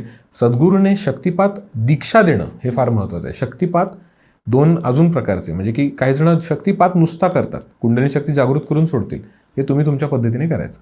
मग तिकडे तुम्ही तुमची साधना करू शकता. पण अशी देखील पद्धत आहे की शक्तिपात दीक्षा, ते दीक्षा दिल्यानंतर ज्या आपल्याला ज्यांनी कोणी शक्तिपात दीक्षा दिली ते आपल्याला साधना शिकवतात आणि सांगतात की तुम्ही तुमच्या पद्धतीने ही कुंडलिनी कशी विचरण करायची. अगदी छोटंसं उदाहरण देऊ का, की आपण प्रवास करतोय, प्रवास करत असताना अनेक मार्ग आहेत, आपल्याला कोणीही काहीही सांगितलेलं नाही आहे, आपण नॅव्हिगेशन पण लावलेलं नाही आहे, आपल्याला अशीच मनात इच्छा झाली म्हणून आपण दुसराच मार्ग पकडला, त्या मार्गाने गेलो आणि कुठेतरी गेलो आणि तिकडे थांबल्यानंतर आपल्याला लक्षात आलं की बरं झालं दुसरा मार्गाने घेतला, तिकडे ॲक्सिडेंट झाला होता किंवा तिकडे काहीतरी अडचण होती. मग हे सांगितलं नक्की कोणी? तर ही कुंडलिनी होती, तिने दिली अनुभूती. पण अनुभूती बऱ्याच जणांच्या अपेक्षा आपल्याला खूप असतात की आपल्या समक्षच यायला पाहिजे आणि असंच व्हायला पाहिजे. ती आहेच आहे ॲक्च्युली. ती समक्ष येणं म्हणजे काय, तीच सगळं आहे. आपणच फक्त तिच्या आत राहून तिला अस्तित्व विचारतोय असं झालंय. काय शेवटी पिंडी तेच ब्रह्मांडी आहे. आपण तिच्या आत काय आणि ती आपल्या आत काय, दोन्ही एक आहे. आणि शेवटची अवस्था आहे ते एकत्व, म्हणजे पूर्ण ब्रह्मांडीय ऊर्जेशी एकरूप होऊन जाणे. तर ह्या अशा सगळ्या अवस्था आहेत. कुंडलिनी जागृत ह्या 3 पद्धतीने प्रकार झालं की मग ह्या सगळ्या अवस्था सुरू होतात. तर एक फक्त मी उल्लेख करायचा विसरलो की स्थूल शक्तिपात जसं मी सांगितलं की स्पर्शाने होतो, त्या व्यतिरिक्त वरच्या अजून 3 अवस्था असतात. स्थूल, मग सूक्ष्म, मग सूक्ष्मतर आणि सूक्ष्मतम. यामध्ये दूरस्थ, आता तुम्ही हे ऐकलं असेल बघा की रेकी आणि प्राणिक हिलिंगमध्ये बघा दूरस्थ डिस्टंट हिलिंग करतात बरेच जण. तर ते जसं करतात सेम तसं दूरस्थ राहून कोणी एखादी सद्गुरू पदावरची व्यक्ती किंवा अधिकारी व्यक्ती जिने संकल्प केला तर दूरस्थ असलेल्या व्यक्तीची कुंडलिनी शक्ती ते जागृत करतात. तर हे ते ह्या 3 पद्धतीमध्ये येतात. आणि शेवटची अवस्था सूक्ष्मतम अवस्था ही सगळ्यात अवघड. ह्यासाठी आपल्या अनेक जन्मांची पुण्याई साधना आणि आपल्या त्या लेवलचे सद्गुरू आपल्याला मिळणं, प्राप्त होणं खूप महत्त्वाचं आहे. मग ह्या सगळ्या गोष्टी होतात. पण कुंडलिनी जागृत करण्यासाठी गुरुची आवश्यकता असतेच का? नाही, असं नाही म्हणता येणार की असतेच. कुंडलिनी जागृतीसाठी जसं मगाशी पण मी उल्लेख केला, आपण आपले इंटेन्शन साफ ठेवलंय आणि आपल्या मनात काही जास्त भावना, म्हणजे आपल्या भावना अशा नाहीत की कोणाचं तरी वाईट आपलं चिंतत नाही आहे आणि आपण प्रसिद्धीसाठी किंवा इतर काही कार्यासाठी, मटेरियलिस्टिक गेनसाठी काय करत असलो तो म्हणजे असं नाही की ते करतोय मटेरियलिस्टिक गेनसाठी करतोय मग जागृत नाही होणार, पण काही अवस्थांपर्यंत काही वेळेपुरतं तर नक्कीच जागृत होते. पण सद्गुरू भेटला की त्यानंतर ते शक्तिपातच करतील असं नाही. त्यांच्या केवळ उपस्थितीने, त्यांच्या स्मरणाने, त्यांच्या स्पर्शाने किंवा त्यांचं गुरु उच्चिष्ट सेवन किंवा गुरुचं उष्ट खायला मिळालं त्याने देखील होतं. गुरुपाद सेवन म्हणजे सद्गुरूच्या पाद्यपूजेने, ती पाद्यपूजा चालू असताना पण करतात काही, किंवा आपल्या सनातन संस्कृतीमध्ये असं सांगितलं की पादसेवन किंवा पाद्यपूजा केल्यानंतर ते तीर्थ थोडंसं प्राशन करायचं आणि डोक्याला लावायचं, त्याने देखील होते. आता ह्या गोष्टीला बऱ्याच जणांची मान्यता नाही आहे, पण हा सगळा श्रद्धेचा भाग आहे. म्हणजे एखाद्याला वाटू शकतं, एखाद्याला नाही वाटत. तर या सगळ्या गोष्टीने देखील कुंडलिनी जागृत होते. अनेक कारण आहेत, मी असं नाही म्हणणार फक्त शक्तिपातानेच होतं. सद्गुरू असेल तर खूप चांगलं. पण सदेह गुरु आणि जे ज्यांनी ऑलरेडी समाधी घेतली किंवा असे एखादा माणूस जर तशांना गुरु मानत असेल तर मग कसं असतं? बघ, सद्गुरू ह्यामध्ये दोन्ही प्रकारे आपण मानू शकतो की एक सदेह सद्गुरू तुम्ही म्हणलात ते, आणि दुसरे निर्गुण सद्गुरू असं आपण म्हणू शकतो. तर सदेह सद्गुरू जर आपण म्हटलं तर असलं तर खूपच चांगलं. मी तेच परत सांगतो की आपल्याला गाईड करायला कोण ना कोणतरी समक्ष आहे आणि ते सांगणार आपल्याला. पण आता जर समजा प्रश्न हा राहिला की निर्गुण सद्गुरू करावं का नाही, आणि यामध्ये ना एक विशिष्ट किंवा ठोस उत्तर देणं अवघड आहे. कसं सांगतो, असे अनेक लोक होऊन गेलेले आहेत की ज्यांना सदेह सद्गुरू नव्हते पण त्यांना निर्गुण सद्गुरू होते. म्हणजे त्यांनी ज्यांना कोणाला सद्गुरू मानलं त्यांनी समाधी घेऊन झाली होती, पण त्यांचं कार्य चालू होतं. म्हणजे आता श्रीधर स्वामींचं उदाहरण घेऊ शकतो आपण. असे बरेच जण आहेत की ज्यांनी समाधी घेतलेली आहे त्यांना त्यांनी गुरु केलं. तर हे कशामुळे शक्य होतं, तर मागील जन्मातल्या साधना, मागील जन्मातले ऋणानुबंध आणि त्यानुसार ती परंपरा येते आणि एका विशिष्ट कार्यासाठी परत जन्म होतो. त्यावेळेला ते निर्गुण सद्गुरू आपल्याला मार्गदर्शन करतात. पण या वेळेला मात्र समाजाला उत्तर देणं खूप अवघड गोष्ट आहे. हे फक्त त्या अशा सिद्धपुरुषांना जमू शकतं. तर हे आहे. पण सर्वसामान्य व्यक्तींच्या मते आपण बघायला गेलो तर मला वाटतं सदेह सद्गुरू असावा. तर तो आपल्याला गाईड करतो, तो आपल्याला ह्या सगळ्यामध्ये मार्गदर्शन करतो. सगळ्याच मार्गामध्ये आपल्याकडनं चुका काय होत असतील ते सांगतो. बऱ्याचदा असं देखील होतं की आपल्या चुका झालेल्या आहेत, त्या चुका भोगायचं म्हणलं तर आपली ती अवस्था नाही आहे, आपली पात्रता नाही आहे आणि आपल्याला वेळ पण नाही आहे. आणि जर आपण भोगायचं म्हटलं तर आपलं आयुष्य अर्धा आयुष्य यात जाईल. तर अशा वेळेला सदेह सद्गुरू त्यांची स्वतःचं योग सामर्थ्य वापरतात आणि मग आपले भोग ते आपल्याला काही क्षणात भोगायला लावतात, ते पण शक्तिपातामार्फत किंवा कुठली काही योगक्रिया असेल त्याने, आणि ते स्वतःवर ओढून घेतात आणि आपण मुक्त राहतो. असं पण आहे. म्हणजे माझं असं म्हणणं नाही की ह्या स्वार्थासाठी सदैव सद्गुरू करावे, पण सदैव सद्गुरू आपल्याला अशा अनेक प्रकारे मदत करू शकतात. आणि अजून एक छोटासा मुद्दा पटकन सांगतो की सदैव सद्गुरू असेल तर आपला तो देहधारी स्थूल देहात, आपण स्थूल देहात, आणि त्यामुळे आपल्याला मार्गदर्शनाला सोपं, आणि आपण एकाच जगात राहतोय आता, म्हणजे एकाच विश्वामध्ये आपण वावरणार. पण निर्गुण सद्गुरू हे सेलेस्टियल बॉडी धारण केलेले, ते वेगळ्या वरच्या अवस्थेमध्ये, आणि आपण स्थूलमय जगामध्ये. तर यासाठी आपल्याला निर्गुण अवस्था प्राप्त करणं गरजेचं आहे. आपल्याला ॲस्ट्रल ट्रॅव्हल जमलं पाहिजे, आपल्याला सूक्ष्मदेह बाहेर काढता आला पाहिजे, आणि मग समाधी अवस्था आधी माहीत पाहिजे. त्यानंतर मग निर्गुण सद्गुरूकडनं मार्गदर्शन घेणं मात्र सोपं. यामध्ये असंही आहे की आपल्याला समजा यातलं काही नॉलेज नाही आहे, पण समजा इतर काही सद्गुरू ज्यांनी समाधीस्थ ते झालेले आहेत, त्यांचं दर्शन होऊ शकतं. ते काहीतरी स्वप्न दृष्टांत दिला, काही गोष्टी त्यांनी सांगितल्या, हे होऊ शकतं 100%. पण याने कुंडलिनी योगामध्ये उपयोग होईलच दरवेळेला असं नाही. म्हणून सदैव सद्गुरूची गरज आहे. असं म्हणतात की कुंडलिनी एकदा जागृत झाल्यावर माणूस त्रिकालज्ञानी होतो, तर हे खरं आहे का? काही प्रमाणात ते खरं आहे असं मी म्हणू शकतो. हे सगळीकडे लागू होईल असं नाही. आता काय होतं की आपण थोडं अजून संस्कृत किंवा आपण म्हणू की योग मार्गाच्या दृष्टीने ह्याबद्दल टेक्निकली बोलू. आता त्रिकाल ज्ञानी होणं म्हणजे काय, तर आपल्यामधल्या ज्या ग्लँड्स आहेत, ग्रंथी म्हणू आपण या सगळ्या, त्या ग्रंथी जागृत होणं. तर मगाशी पण मी काही ग्रंथींचा उल्लेख केला, ज्या शारीरिक स्तरावरती त्यांना आपण ग्लँड्स म्हणतो, पण योग मार्गामध्ये आम्ही त्यांना ग्रंथी म्हणतो. ह्या ग्रंथी म्हणजे नक्की काय, तर आपण जे मगाशी उल्लेख झाला आपल्या नाड्यांचा, 72,000 आहेत या टोटल. पण ह्या जिथे जिथे इंटरसेक्ट होत आहेत, काही ठिकाणी या नाड्या आरपार जातात आणि काही ठिकाणी या नाड्या एकावर एक थांबतात. तर या इंटरसेक्शन पॉईंटला ग्रंथी म्हणतात. तर या ग्रंथी मधल्या ज्या काही मार्गातल्या आहेत, यामध्ये विशुद्ध चक्राच्या वर 36,000, विशुद्ध चक्राच्या खाली 36,000 असे 72,000 नलिका आहेत. यामध्ये आज्ञा चक्राच्या गर्भबीजाच्या आत, जिकडे त्याला म्हणतात कुटस्थ चैतन्य, तर ही कुटस्थ चैतन्याची जी ग्रंथी आहे ती ओपन झाली, म्हणजेच पिनियल ग्लँड आजकाल त्याला म्हणतात. तर ही ओपन झाल्यानंतर मग आपण त्रिकालज्ञानी होतो असं म्हणतात. पण हे सगळीकडे किंवा कायम होईल असं नाही आहे. जे मगाशी मी तुम्हाला सांगितलं की आपल्या आईला माहिती आहे की आपल्यासाठी योग्य काय आहे, अगदी तसंच कुंडलिनी शक्ती करते.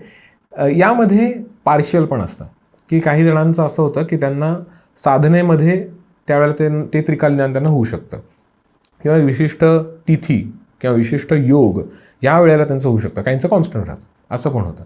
आणि इथे देखील परमेश्वराची इच्छा आपण असं म्हणू शकतो.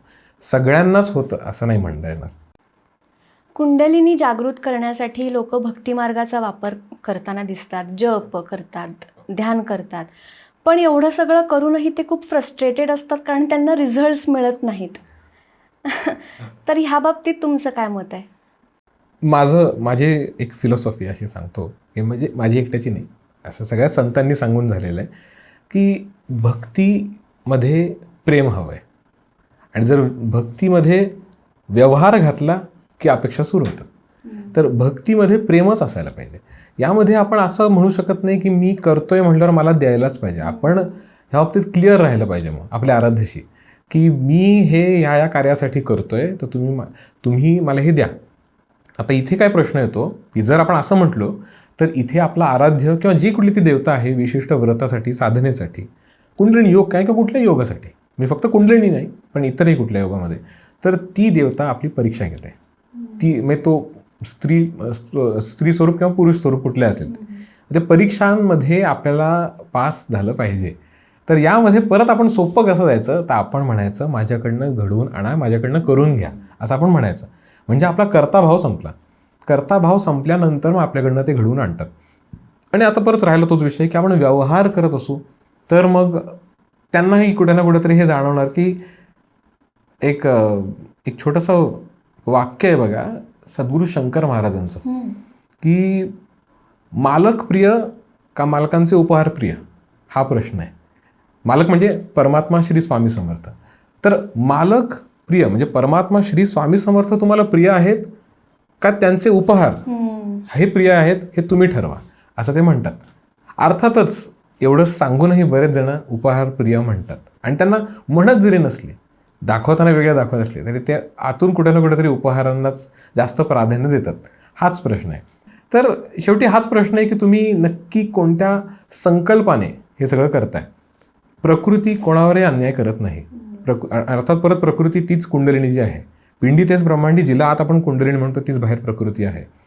ती तुम्हाला कधीच निराश करत नाही. तुम्हाला जे हवं आहे ते ती सगळं देते. प्रश्न उपस्थित होतो ज्ञानाचा. जर समजा तुम्ही म्हणालात, म्हणजे मी उदाहरण देतोय, जर समजा तुम्ही म्हणालात की मला प्रचंड सुखी ठेवा, मला कुठल्याही प्रकारचा त्रास नको, मला कुठल्याही प्रकारचे कष्ट नको, मला वेळच्या वेळी खायला पाहिजे, मला सगळे लक्झरियस गोष्टी पाहिजेत, प्रकृती तथास्तु म्हणणार आणि ती 100% देणार. प्रॉब्लेम हा आहे की आपण स्पेसिफिक नव्हतो. म्हणून मग उदाहरण देतोय की कदाचित आपण पुढच्या जन्मी कुत्रा झालो तर, एका लक्झुरियस घरातले की जे वेळेत खायला मिळते, AC मध्ये राहतोय, ब्रँडेड कुत्रा होता पण की आपल्याला विकत घेण्यासाठी लाखो रुपये खर्च केले, पण आपण स्पेसिफिक नव्हतं ना की मला मनुष्य व्हायचं आहे. प्रकृती सगळ्यांच्या इच्छा पूर्ण करते, फक्त एवढंच आहे की आपल्या ज्ञानाची अवस्था काय आहे.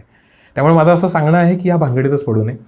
जे भक्त आहेत त्यांनी केवळ भक्ती करावी आणि समर्पण ठेवावं, असं माझं प्रामाणिक मत आहे. बाकी हे जे काही मिळणं न मिळणं जे आहे, आपली पात्रता झाली की आपल्याला सहज प्राप्ती होते कायमच.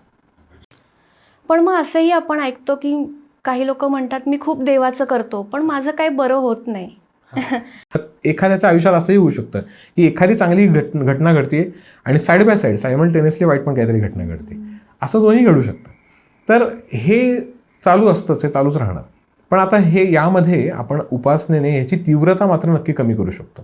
साधनेने, उपासनेने, योग साधनेने, कुठल्याही त्याने ती जी आपण म्हणजे स्तर जरी कमी केला तरी उपयोग होतो. माझ्या सद्गुरू ब्रह्मयोगिनी सुमनताई ताडे ह्या एक गोष्ट खूप छान सांगायच्या की एकतर उपासनेने आपण ह्या सगळ्या कर्मांना दग्ध करावं, नाहीतर आपण ह्या भानगडीत न पडता आपण केवळ उपासना करावी आणि उपासना करत करत करत करत आपण असं आपल्या आराध्याला म्हणावं की किती करणार माझ्यासाठी तूच ही उपासना घडवून आणतोय, उपासना माझ्याकडनं तू घडवून आणतोस, कर्म माझे तूच करतोस, आनंद मात्र मी घेते. असं करत करत करत आपण करायला लागलो की आपल्याकडनं अशी आपली एक मानसिक स्थिती, भावविश्व आपलं तयार होतं की आपल्यामध्ये आनंद आणि शांती या अनुभूती आपण घ्यायला लागतो. सद्गुरू गोंदवलेकर महाराजांनी, ब्रह्मचैतन्य गोंदवलेकर महाराजांनी एक छान वर्णन केलं होतं. एका त्यांच्याच भक्तांनी त्यांना विचारलं लक्ष्मीपूजनाच्या वेळेला की लक्ष्मीपूजन म्हणजे नक्की काय. अतिशय सुंदर त्यांनी उत्तर दिलं होतं त्यावरती की आपल्यामधला आनंद आणि समाधान हीच खरी लक्ष्मी आहे. तर आपल्यामध्ये आनंद आणि समाधान किती आहे हे आपण प्रत्येकाने बघितलं तर आपल्याला सगळंच सहज कळायला लागतं. आणि घडतं नंतर काय, जे अर्थातच भगवद्गीतेमध्ये परमात्मा श्रीकृष्णाने सांगितलं, सर्व धर्मान् परित्यज मामेकम शरणं व्रज अहम त्वाम सर्व पापेभ्यो मोक्ष इष्यामी मा शुचः. सर्व धर्मांचा, सगळ्या गोष्टींचा त्याग करून मला एकट्याला शरण ये. मला एकट्यालाचा अर्थ असा होतो की मला एकटा परमेश्वर, ओंकार तत्व, मला शरण ये. मी तुझ्या सगळ्या पापांना माफ करून तुला मोक्ष, म्हणजे तुला गती, उत्तम गती आणि मुक्ती प्रदान करू शकतो. एवढं क्लिअर दिलेलं आहे. याचा अर्थ असा होतो की कर्मही आपण करायचे नाही आहेत. आपण काही म्हणजे हे काहीच आपल्याला काय मिळणार नाही. आपण थोडक्यात त्यांचं अजून एक असं म्हणणं असेल शॉर्टमध्ये की तुम्ही चांगले किंवा वाईट जे कर्म झाले ते मान्य करून ते कर्म त्यांना समर्पित करायचे त्यांच्या चरणांपाशी. त्याचे जे रिझल्ट्स येणार आहेत त्यांचा विचार करू नये. यालाच ॲक्च्युली कर्मयोग म्हणतात की अकर्तात्मक राहणे. करणारा मी नाही. नाहम करता हरी करता हरी करता ही केवलम. तसा आम्ही नाहम करता स्वामी करता ही केवलम म्हणतो. यातून जे मिळणार आहेत रिझल्ट्स त्याचा विचार न करणे.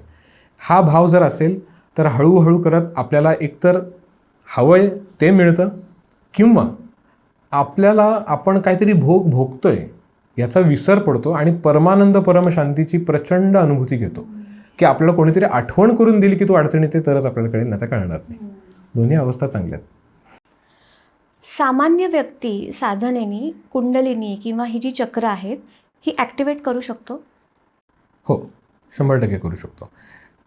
परत तोच प्रश्न येतो की आपण कुठल्या मार्गाने करतो ते महत्त्वाचं. सव्यचक्रीय वामचक्रीय योग जे आहेत ते अवघड आहेत, त्यामुळे त्या भानगडीत पडू नये आणि रिस्की पण आहेत ते. पण पूर्व पश्चिम म्हणजे सुषुम्ना आणि मेरुदंड ह्या मार्गाने केलं तर होऊ शकतं. आपण जर ध्यान करत असू, ध्यान मार्गाने म्हटलं तरी हे सोपं होऊ शकतं. म्हणजे नामस्मरण म्हटलं, अखंड नामस्मरण करणं, संकल्पाने करायचं की इतक्या इतक्या कालावधीमध्ये मी एवढं नामस्मरण करेलच, या संकल्पाने होऊ शकतं. अजून पारायण जर आपण करत असू तर पारायण करत असताना आपण संकल्पाने जर पारायण केलं किंवा चक्री पारायणाची पद्धती आपल्याकडे असतील किंवा लागोपाठ पारायण करतात काय जण की ज्या दिवशी उद्यापन झालं म्हणजे शेवटचा दिवस त्याच्या दुसऱ्या दिवशी लगेच परत पहिल्यापासून पारायण सुरू. या गोष्टीने देखील बऱ्याच जणांची कुंडलिनी जागृत होते. अजून ध्यानाचे 5 प्रकार आहेत. मी पटकन फास्ट सांगतो, म्हणजे माझा ॲप्रोच सांगतो ध्यानाबद्दलचा. पहिला प्रकार आहे एकाग्र ध्यान. एकाग्र ध्यानामध्ये काय की आपण जाणीवपूर्वक एकाग्र होणे. डोळे मिटून आपण कानाने पहिलं शरीराच्या जवळ, मग थोडं लांब असं करत करत लांबचा आवाज ऐकत राहणे, हे एक ध्यान आहे. दुसरं त्राटक ध्यान. तुम्हाला माहिती असेल की आपण दिव्याकडे बघतो. फक्त दिवा नाही, कुठल्याही एखाद्या पॉईंटकडे जरी बघत राहिलो आपण तर ते आपण डोळ्याने त्राटक लावतो, ते एकाग्र होतो जाणीवपूर्वक आपण. हे एक एकाग्र ध्यान आहे. दुसरं आहे शून्य ध्यान. डोळे मिटणे आणि काहीही न करणे, केवळ साक्षभावाने सगळ्या गोष्टीला अनुभव घेणे. हे खूप जणांना अवघड वाटतं पण माझं फेवरेट ध्यान आहे आणि हे जास्त इफेक्टिव्ह ध्यान आहे, शून्य ध्यान. तिसरं आहे निर्विचार ध्यान. ह्यामध्ये आपण जेवढं होईल तेवढं आपण निर्विचार जाणीवपूर्वक व्हायचं असतं, पण सगळ्यांना लगेच शक्य होत नाही.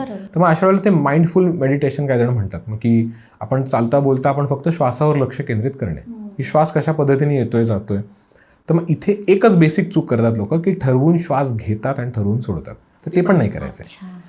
तुम्ही गंमत बघा की समजा आपण गप्पा मारतोय, आपण जेवतोय किंवा आपण झोपलोय, तर त्यावेळेला आपण किती लक्ष दिलं श्वासाकडे, पण श्वास चालू होता. शरीराला गरज आहे तेवढा तो श्वास घेतो आणि ते सोडतो. तर अशा श्वासाकडे लक्ष आपण केंद्रित करायचं. हे आहे काय म्हणून आपण निर्विचार ध्यान. त्याच्या पुढे आहे सखोल ध्यान. एखाद्या विषयाचा अभ्यास करणे, डोळे मिटून त्याचं मनन चिंतन करणे. शास्त्रज्ञांचं फेवरेट ध्यान सखोल ध्यान. शेवटच्या तहापर्यंत जाणे. मग त्यांना त्या पद्धतीसाठी ते सगळ्यांमध्ये राहून ते एकटे असतात असं होतं. ते सखोल ध्यान. 5वं आहे उत्साही ध्यान, ज्यामध्ये भजन, नृत्य, चित्रकला, आपल्या कला जोपासणे किंवा सेवा करणे लोकांची, यामध्ये आनंद घेणे, मानणे, ह्या सगळ्या गोष्टी आपण करू शकतो. किंवा गायन आहे ते देखील उत्साही ध्यानात येतं. असे 5 प्रकार ध्यानाचे जर आपण करत असू, ह्याने देखील कुंडलिनी शक्तीची अनुभूती येते. असं नाही की ती कुंडलिनी जागृत होऊन ती पार अगदी वरच जाईल किंवा ब्रह्मरंध्राला छेदेल, पण ती कुठे ना कुठेतरी जागृत होते आणि आपल्याला परमानंद आणि परमशांती ही अनुभूती आली 100% ती कुंडलिनी शक्तीच होती. हे असा अर्थ होता त्याचा. सगळ्यात सोपं चक्र कुठलं आहे? सगळ्यात सोपं मूलाधार चक्र. सगळ्यात पहिलं चक्र ते मूलाधार, आणि त्याची अवस्था पण शारीरिक स्वरूपातली आहे. कारण ती कुंडलिनी जेव्हा मूलाधार चक्रात जाते तेव्हा ती शारीरिक परीक्षा घेते आपली. तर त्यामुळे याला पहिलं बेसिक मी असं सांगेल की जेवढं स्थूलतेने, म्हणजे स्थूल पूजा, जसं आपण मगाशी वर्णन आपलं उल्लेख झाला स्थूल, तर पूजा म्हणजे ह्यामध्ये अभिषेक करणं, षोडशोपचार पंचोपचार करणं, ह्या पूजा करणं, आणि त्या आपण स्वतःला जेवढं होईल शक्य होईल तेवढं पवित्र ठेवणं, बॉडी ॲक्टिव्ह ठेवणं, एक्सरसाइज करणं हे फार गरजेचं आहे. ह्या सगळ्या गोष्टींनी हळूहळू करत आपल्या ते मूलाधार चक्र ॲक्टिव्ह होतं. हे बेसिक झालं. या व्यतिरिक्त देखील काही गोष्टी आहेत की ज्यामध्ये त्रिबंध आहेत किंवा बंध, किंवा आपण मूलबंध म्हणतात काही जण. मूलबंध एक आहे. त्रिबंध म्हणजे वरचं पण उड्डाण बंध, जालेंदर बंध, पण मूलबंध महत्त्वाचा त्यासाठी. अजून अश्विनी मुद्रा, ॲनसचा पार्ट आपण श्वास घेताना वर ओढायचा आणि सोडताना सोडायचा. ह्या असा जेवढं आपल्याला हे शक्य आपण ते करत राहिलो तर मूलाधार चक्र आपलं ओपन होतं. ते एक आहे. हे सगळ्यात सोपं चक्र आहे. पण मग कुठल्या चक्रावर मी काम करावं हे मला कसं कळेल?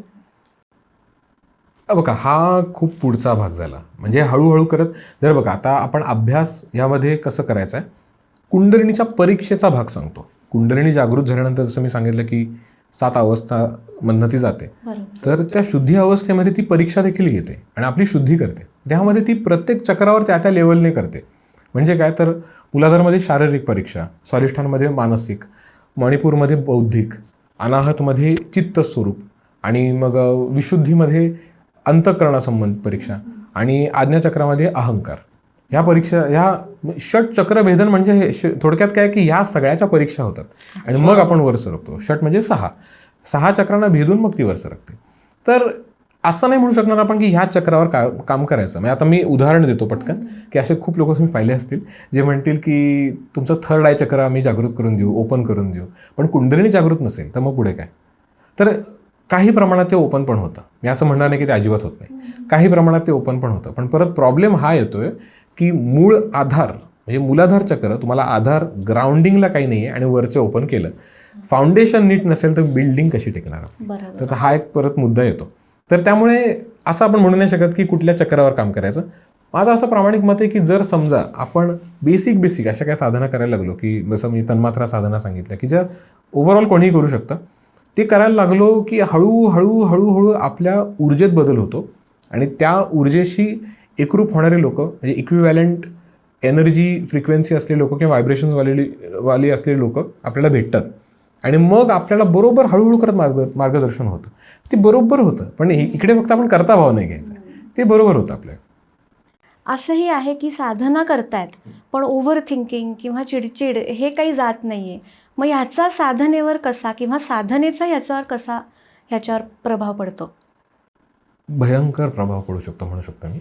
कारण काय आहे की आपण जेव्हा काहीतरी मिळवलेलं आहे तर म्हणजे साधनेमार्फत, पण आपण जर चिडचिड वगैरे हे सगळं करत असू, म्हणजे अर्थातच आपल्या स्वभावातही बदल नसेल होत, तर आपण जे मिळवलेलं आहे ते घालवतो आणि हे टिकवणं अतिशय गरजेचं आहे. त्यामुळे ह्याचा भयंकर परिणाम होतो. मी पटकन ह्याला एक सोल्युशन सांगतो विसरायच्या आत, की जर समजा आपण परमपूज्य वासुदेवानंद सरस्वती टेंबे स्वामी यांनी रचलेलं दत्त चित्त स्थिरीकरण स्तोत्र, हे स्तोत्र जर आपण दररोज एकदा जरी म्हणत असलो तरी त्याचा आपल्याला उपयोग होतो. दत्त चित्त स्थिरीकरण स्तोत्र अतिशय छोटंसं स्तोत्र आहे, पण नावाप्रमाणे आहे. आपलं चित्त त्याने स्थिर होतं आणि ह्याची अनुभूती घ्यावी, म्हणजे दर्शकांनी देखील घ्यावी की आपण हे जेवढं होईल तेवढं आपण आवर्तनं केली तरी चालेल. छोटंसं स्तोत्र आहे ते म्हणावं आणि डोळे मिटून बसावं. किंवा आपण जे काय आता जसं तुम्ही म्हणालात की आता हे उदाहरण झालं की तरीही चिडचिड होणं किंवा त्रास होणं किंवा इच्छापूर्ती न होणं, या सगळ्याला आपण काय करू शकतो, तर आपण पाणी आपल्या समक्ष ठेवायचं आणि आपण स्तोत्र जे आहेत त्या स्तोत्रांनी ते पाणी अभिमंत्रित करावं. एक छोटंसं प्रात्यक्षिक आपण करायचं का डेमो, मी सांगतो तसं करा पटकन. आपण तुमचा डावा हात जो आहे त्या डाव्या हाताला असं इथे मध्ये स्पर्श करा आणि उजव्या हाताला पण इथे स्पर्श करा. ठीक आहे. आता असं समजा की तुमच्या उजव्या हाताच्या खाली इकडे पाणी तुम्ही ठेवलेलं आहे. ठीक आहे. डावा हात असा ठेवा, रिलॅक्स, आणि उजवा हात असा ठेवा. ठीक आहे. आणि मनातल्या मनात तुमच्या आराध्य दैवताला स्मरण करा. डोळे उघडेच ठेवा. मनातल्या मनात तुमच्या आराध्य दैवताला स्मरण करा. तुमची काय इच्छा असेल ते बोला किंवा तुम्ही मनातल्या मनात मंत्र म्हणा, तुम्हाला योग्य वाटेल ते. तुम्हाला एक गोष्ट जाणवेल की तुमच्या डाव्या हातावरती थोडं फिरतंय आणि थोडासा दाब पडतोय, कारण तिथे तुम्ही प्राण ऊर्जा खेचताय तुमच्या त्या आराध्याची, आणि मग ती उजव्या हातातनं बाहेर पडते. लक्षात येते? म्हणजे असं इकडून इकडे काहीतरी जातंय हातात, बरोबर. असं वाटतंय मला. तर या डाव्या हाताच्या चक्राचं काम आहे रिसेप्शन, रिसेप्टिव्हिटी. ते रिसेप्शन. आणि उजव्या हाताचं चक्राचा अर्थ आहे प्रोजेक्शन. तर इथून आपण ऊर्जा घेणे आणि डाव्याने ऊर्जा घेणे, उजव्याने सोडणे. या ऊर्जे पद्धतीने जर आपण समजा पाणी अभिमंत्रित केलं, मंत्र स्तोत्र जे योग्य वाटेल ते याने अभिमंत्रित करायचं, म्हणजे ते एनर्जाइज्ड पाणी झालं, चार्ज्ड वॉटर म्हणू आपण त्याला. ते घरभर शिंपडणे, घरातल्या सगळ्यांनी पिणे, ह्याने देखील आपल्याला उपयोग होऊ शकतो. तर तसं जर आपण केलं, म्हणजे जसं तुम्ही म्हणाला चिडचिड वगैरे होणं, ते पण आपलं नॉर्मलला येऊ शकतं. त्याचा खूप उपयोग होईल. त्या व्यतिरिक्त आता काही इच्छा जर कोणाला समजा फायनान्शियल काय प्रॉब्लेम आहे, तर ते समजा लक्ष्मी संबंधित कुठल्या मंत्र म्हटला तसा आणि ते किंवा स्तोत्र, त्याचाही फरक पडू शकतो तसा. सध्या स्पिरिच्युअलिटी हा खूप ट्रेंडिंग विषय आहे. तर अशा वेळेला शाश्वत मार्ग कुठला हे आपण कसं ओळखायचं? बरं, शाश्वत मार्ग एकच मी म्हणेल की जो मार्ग आपल्याला आत्मज्ञानाकडे नेतो किंवा स्वतःची ओळख करण्याच्या मार्गाकडे किंवा मुक्तीच्या मार्गाकडे नेतो, तर तोच शाश्वत मार्ग आहे.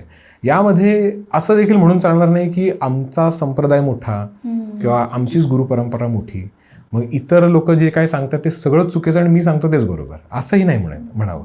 कारण प्रत्येकाला आपापले अनुभव आहेत आणि काही ना काहीतरी अनुभव त्यांच्या पूर्वजांनी, त्यांच्या वरिष्ठांनी घेतलेले आहेत, म्हणून तर ते काहीतरी त्यांनी सांगितले, मांडलेलं आहे. त्यामुळे या सगळ्यामध्ये खोट न काढता कोणाकडनं जे घेता येईल ते सगळं घ्यावं, तर तो माझ्या दृष्टीने शाश्वत मार्ग आहे. आणि मी अगदी थोडक्यात सांगितल्याप्रमाणे की जो आत्म्याकडे नेईल, आत्मज्ञानाकडे नेईल आणि स्वतःची ओळख पटवून देईल तो. अगदी मी एक उदाहरण पटकन देतो की हा स्थूल देह आहे, हा प्रत्येकाला सोडायचा आहे कधी ना कधी. त्यालाच आपण मरण म्हणतोय, पण वास्तविक ते मरण आहे का, हा देखील एक मुद्दा आहे. हा स्थूल देह सुटला, आतमध्ये सूक्ष्म देह राहिला. तो सूक्ष्म देह देखील सुटला, आतमध्ये तो कारण देह सुटला, आतमध्ये महाकारण देह. तो महाकारण देह सुटल्यानंतर आतमध्ये आत्मा आहे म्हणतात. बऱ्याच जणांचं म्हणणं आहे की एकदम छोटासा पॉईंट आहे असा, तो आत्मा आहे. पण जर समजा आपण अनेक शास्त्र ग्रंथ वाचले तर त्यामध्ये सांगितलेलं आहे की पिंडी ते ब्रह्मांडी, म्हणजे अख्ख्या ब्रह्मांडात जे माझ्या आत आहे तेच बाहेर आहे, त्यालाच थोडक्यात आपण परमेश्वर म्हणू. आणि अनेक शास्त्रवचन तुम्ही ऐकले असतील की जीवात्माच परमात्मा आहे. तर हे सगळे आवरण सुटल्यानंतर जो आतमधला प्रकाश आहे छोटासा, तो महाप्रकाशामध्ये विलीन होतोय, त्यालाच आपण मुक्ती म्हणतो. आणि ही मुक्तीची अवस्था प्राप्त करणं हेच सर्वांचं उद्दिष्ट असावं, तर ते अध्यात्म खरं आहे. आजच्या सोशल मीडियाच्या काळात रील्स बघून साधना करणं हे जरा एक चालू आहे, तर हे कितपत योग्य आहे किंवा यामध्ये काही धोके आहेत का? म्हणजे आता बऱ्याच ठिकाणी तुम्ही बघता की बऱ्याच लोकांना असं तुम्ही पाहिलं असेल की ते आता भैरव उपासना ते करतात किंवा इतर कुठल्या समजा तामसिक काही त्यांच्या साधना असतील ते करतात. तर देवतेचा प्रॉब्लेम नाही आहे, पण प्रॉब्लेम इथे आहे की तुम्हाला जर समजा फक्त तुम्ही व्हिडिओ किंवा रीलमधनं बघून करत असाल तर तुम्हाला बऱ्याचशा गोष्टी माहीत असणं गरजेचं आहे. आता षोडशोपचार तुम्ही ऐकले असतील की ज्यामध्ये पहिला प्रकार येतो, काही ठिकाणी प्राणप्रतिष्ठा येतो, काही ठिकाणी तो नसतो, मूर्ती किंवा विग्रह ऑलरेडी प्राणप्रतिष्ठित असतात. पहिला प्रकार येतो आवाहन, म्हणजे त्या देवतेला आवाहन करणं, स्थापन करणं वगैरे हे सगळं. ह्यासाठी विशिष्ट मंत्र असतात, तर त्या विशिष्ट मंत्रांनीच त्यांना आवाहन करणं, सगळे षोडशोपचार आपण सगळे सुरू करतो पुढचे. पण यातलं काही नॉलेज नसताना जर आपण करत असू, याची आपण काय शाश्वती देऊ शकतो की तीच देवता आली, हा एक मुद्दा आहे. तर ह्या पूजेचा भाग झाला षोडशोपचारांचा. साधनेमध्ये अजून वेगवेगळ्या गोष्टी, म्हणजे साधना कशा प्रकारे करतोय, कुठली करतोय.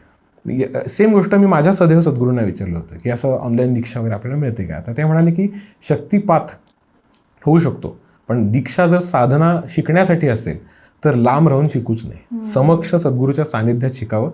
कारण पूर्वी असं घडायचं की सद्गुरू जे होते ते पारावर बसायचे, एखाद्या वटवृक्ष किंवा पंचमहावृक्षांच्या छायेमध्ये पारावर असायचे, सगळे शिष्य खाली बसायचे. याचं कारण असं की वरून प्रवाहित होणारी प्राण ऊर्जा किंवा परमेश्वरी चैतन्य प्राणशक्ती ही आधी सद्गुरूच्या सहस्त्रार चक्राला स्पर्श करून, सद्गुरू जो कोणी असेल त्याचं सहस्त्रार चक्र असं लांब विस्तारित पाहिजे आणि त्याच्या सहस्त्रार चक्राला छेदून ती प्राणऊर्जा आपल्याला आपल्या सहस्त्रार चक्राला स्पर्श झाली पाहिजे. म्हणजे परमेश्वरी कृपा होताना कशी झाली पाहिजे, तर आपल्या कर्माने किंवा आपल्या पॉईंट ऑफ व्ह्यूने नाही, तर सद्गुरूच्या छत्रछायेत आपल्यावर परमेश्वरी कृपा झाली पाहिजे. त्यामुळे त्यांच्या संगतीमध्ये करणं अतिशय सुंदर. एखाद्याला जर आजपासून साधना किंवा कुंडलिनी योग सुरू करायचा असेल तर अशा कुठल्या 3 सोप्या गोष्टी आहेत ज्या तुम्ही सांगाल, आणि कुठल्या 3 गोष्टी टाळायच्या? सोप्या गोष्टी म्हटलं तर मी सगळ्यांनाच एक गोष्ट इन्सिस्ट करतो, कुठल्याही साधना, कुठल्याही उपासना पद्धती ह्या आपल्याला 3च ठिकाणी नेतात: ध्यान, मौन आणि नाम. आपण कुठल्याही क्रिया, योगिक क्रिया जरी शिकलो तरी आपल्याला ध्यान, मौन आणि नाम हे सहज करता आलं पाहिजे. तुम्ही डोळे मिटलाय, सहज बसलाय, काही त्रास होत नाही. परमानंदाची अनुभूती घेता आली पाहिजे, परमशांती.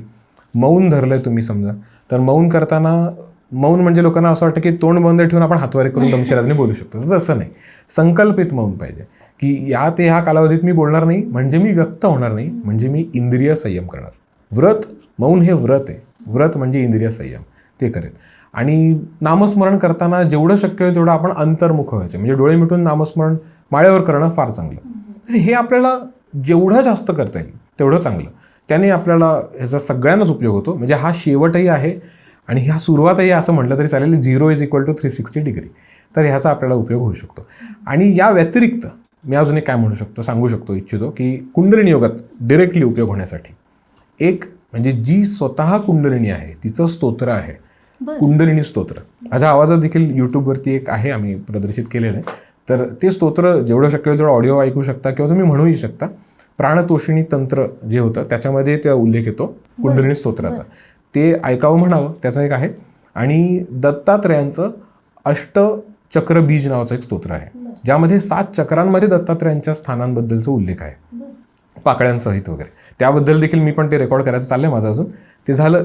ह्या 2 स्तोत्रांचा जरी आपण वापर जर करत असू, स्पेशली कुंडलिनी योगात येण्यासाठी, तरी आपल्याला उपयोगी ठरू शकतं आणि पुढचे आपले काही ऑब्स्टॅकल्स असतील ते कमी होते. आणि कुठल्या गोष्टी टाळायच्या म्हटलं तर मग ॲक्च्युली टाळायचं काय ते दर्शकांना लक्षात येईल, पण मी एक गोष्ट असं इन्सिस्ट करतो: मित भाष्य, मित आहार आणि मित निद्रा. मित म्हणजे कमी किंवा कंट्रोल्ड. आपण कमीत कमी बोलावं, कमीत कमी खावं असं नाही, पण अननेसेसरी खाऊ नये. आणि जेवढं बॅलन्स्ड आहे तेवढी झोप घ्यावी. हे 3 गोष्टी महत्त्वाच्या आहेत. हे ओव्हर झालं तर ते त्रासदायक आहे, त्यामुळे ते टाळावं, असं माझं प्रामाणिक मत आहे. धन्यवाद दादा. आज तुम्ही इकडे खूप इंटरेस्टिंग आणि प्रत्येकजण काही ना काही यातून घेऊन जाईल अशी माहिती आम्हाला दिलीत. तुमचे खूप खूप आभार. मंडळी, सिद्धयोगी अभिषेक यांनी आदिगुरु संप्रदाय आणि आदिगुरु चॅरिटेबल ट्रस्ट ह्या संस्थांची स्थापना केली आहे. ह्या संस्थांअंतर्गत ते गरजू विद्यार्थ्यांना, शेतकऱ्यांना, अनाथ आश्रमांना, वृद्धाश्रमांना निरंतर मदत करत असतात. आणि एक त्यांचं वैशिष्ट्य असं की ते जे ज्ञानार्जन करतात ह्या कुठल्याहीसाठी ते कुठलीही बिदागी किंवा मानधन घेत नाही. मंडळी, आजचा भाग तुम्हाला कसा वाटला हे आम्हाला नक्की कळवा. आणि अशाच इंटरेस्टिंग गप्पांसाठी आमचं वैचारिक किडा हे यूट्यूब चॅनल लाईक, सबस्क्राईब आणि फॉलो करायला विसरू नका. धन्यवाद.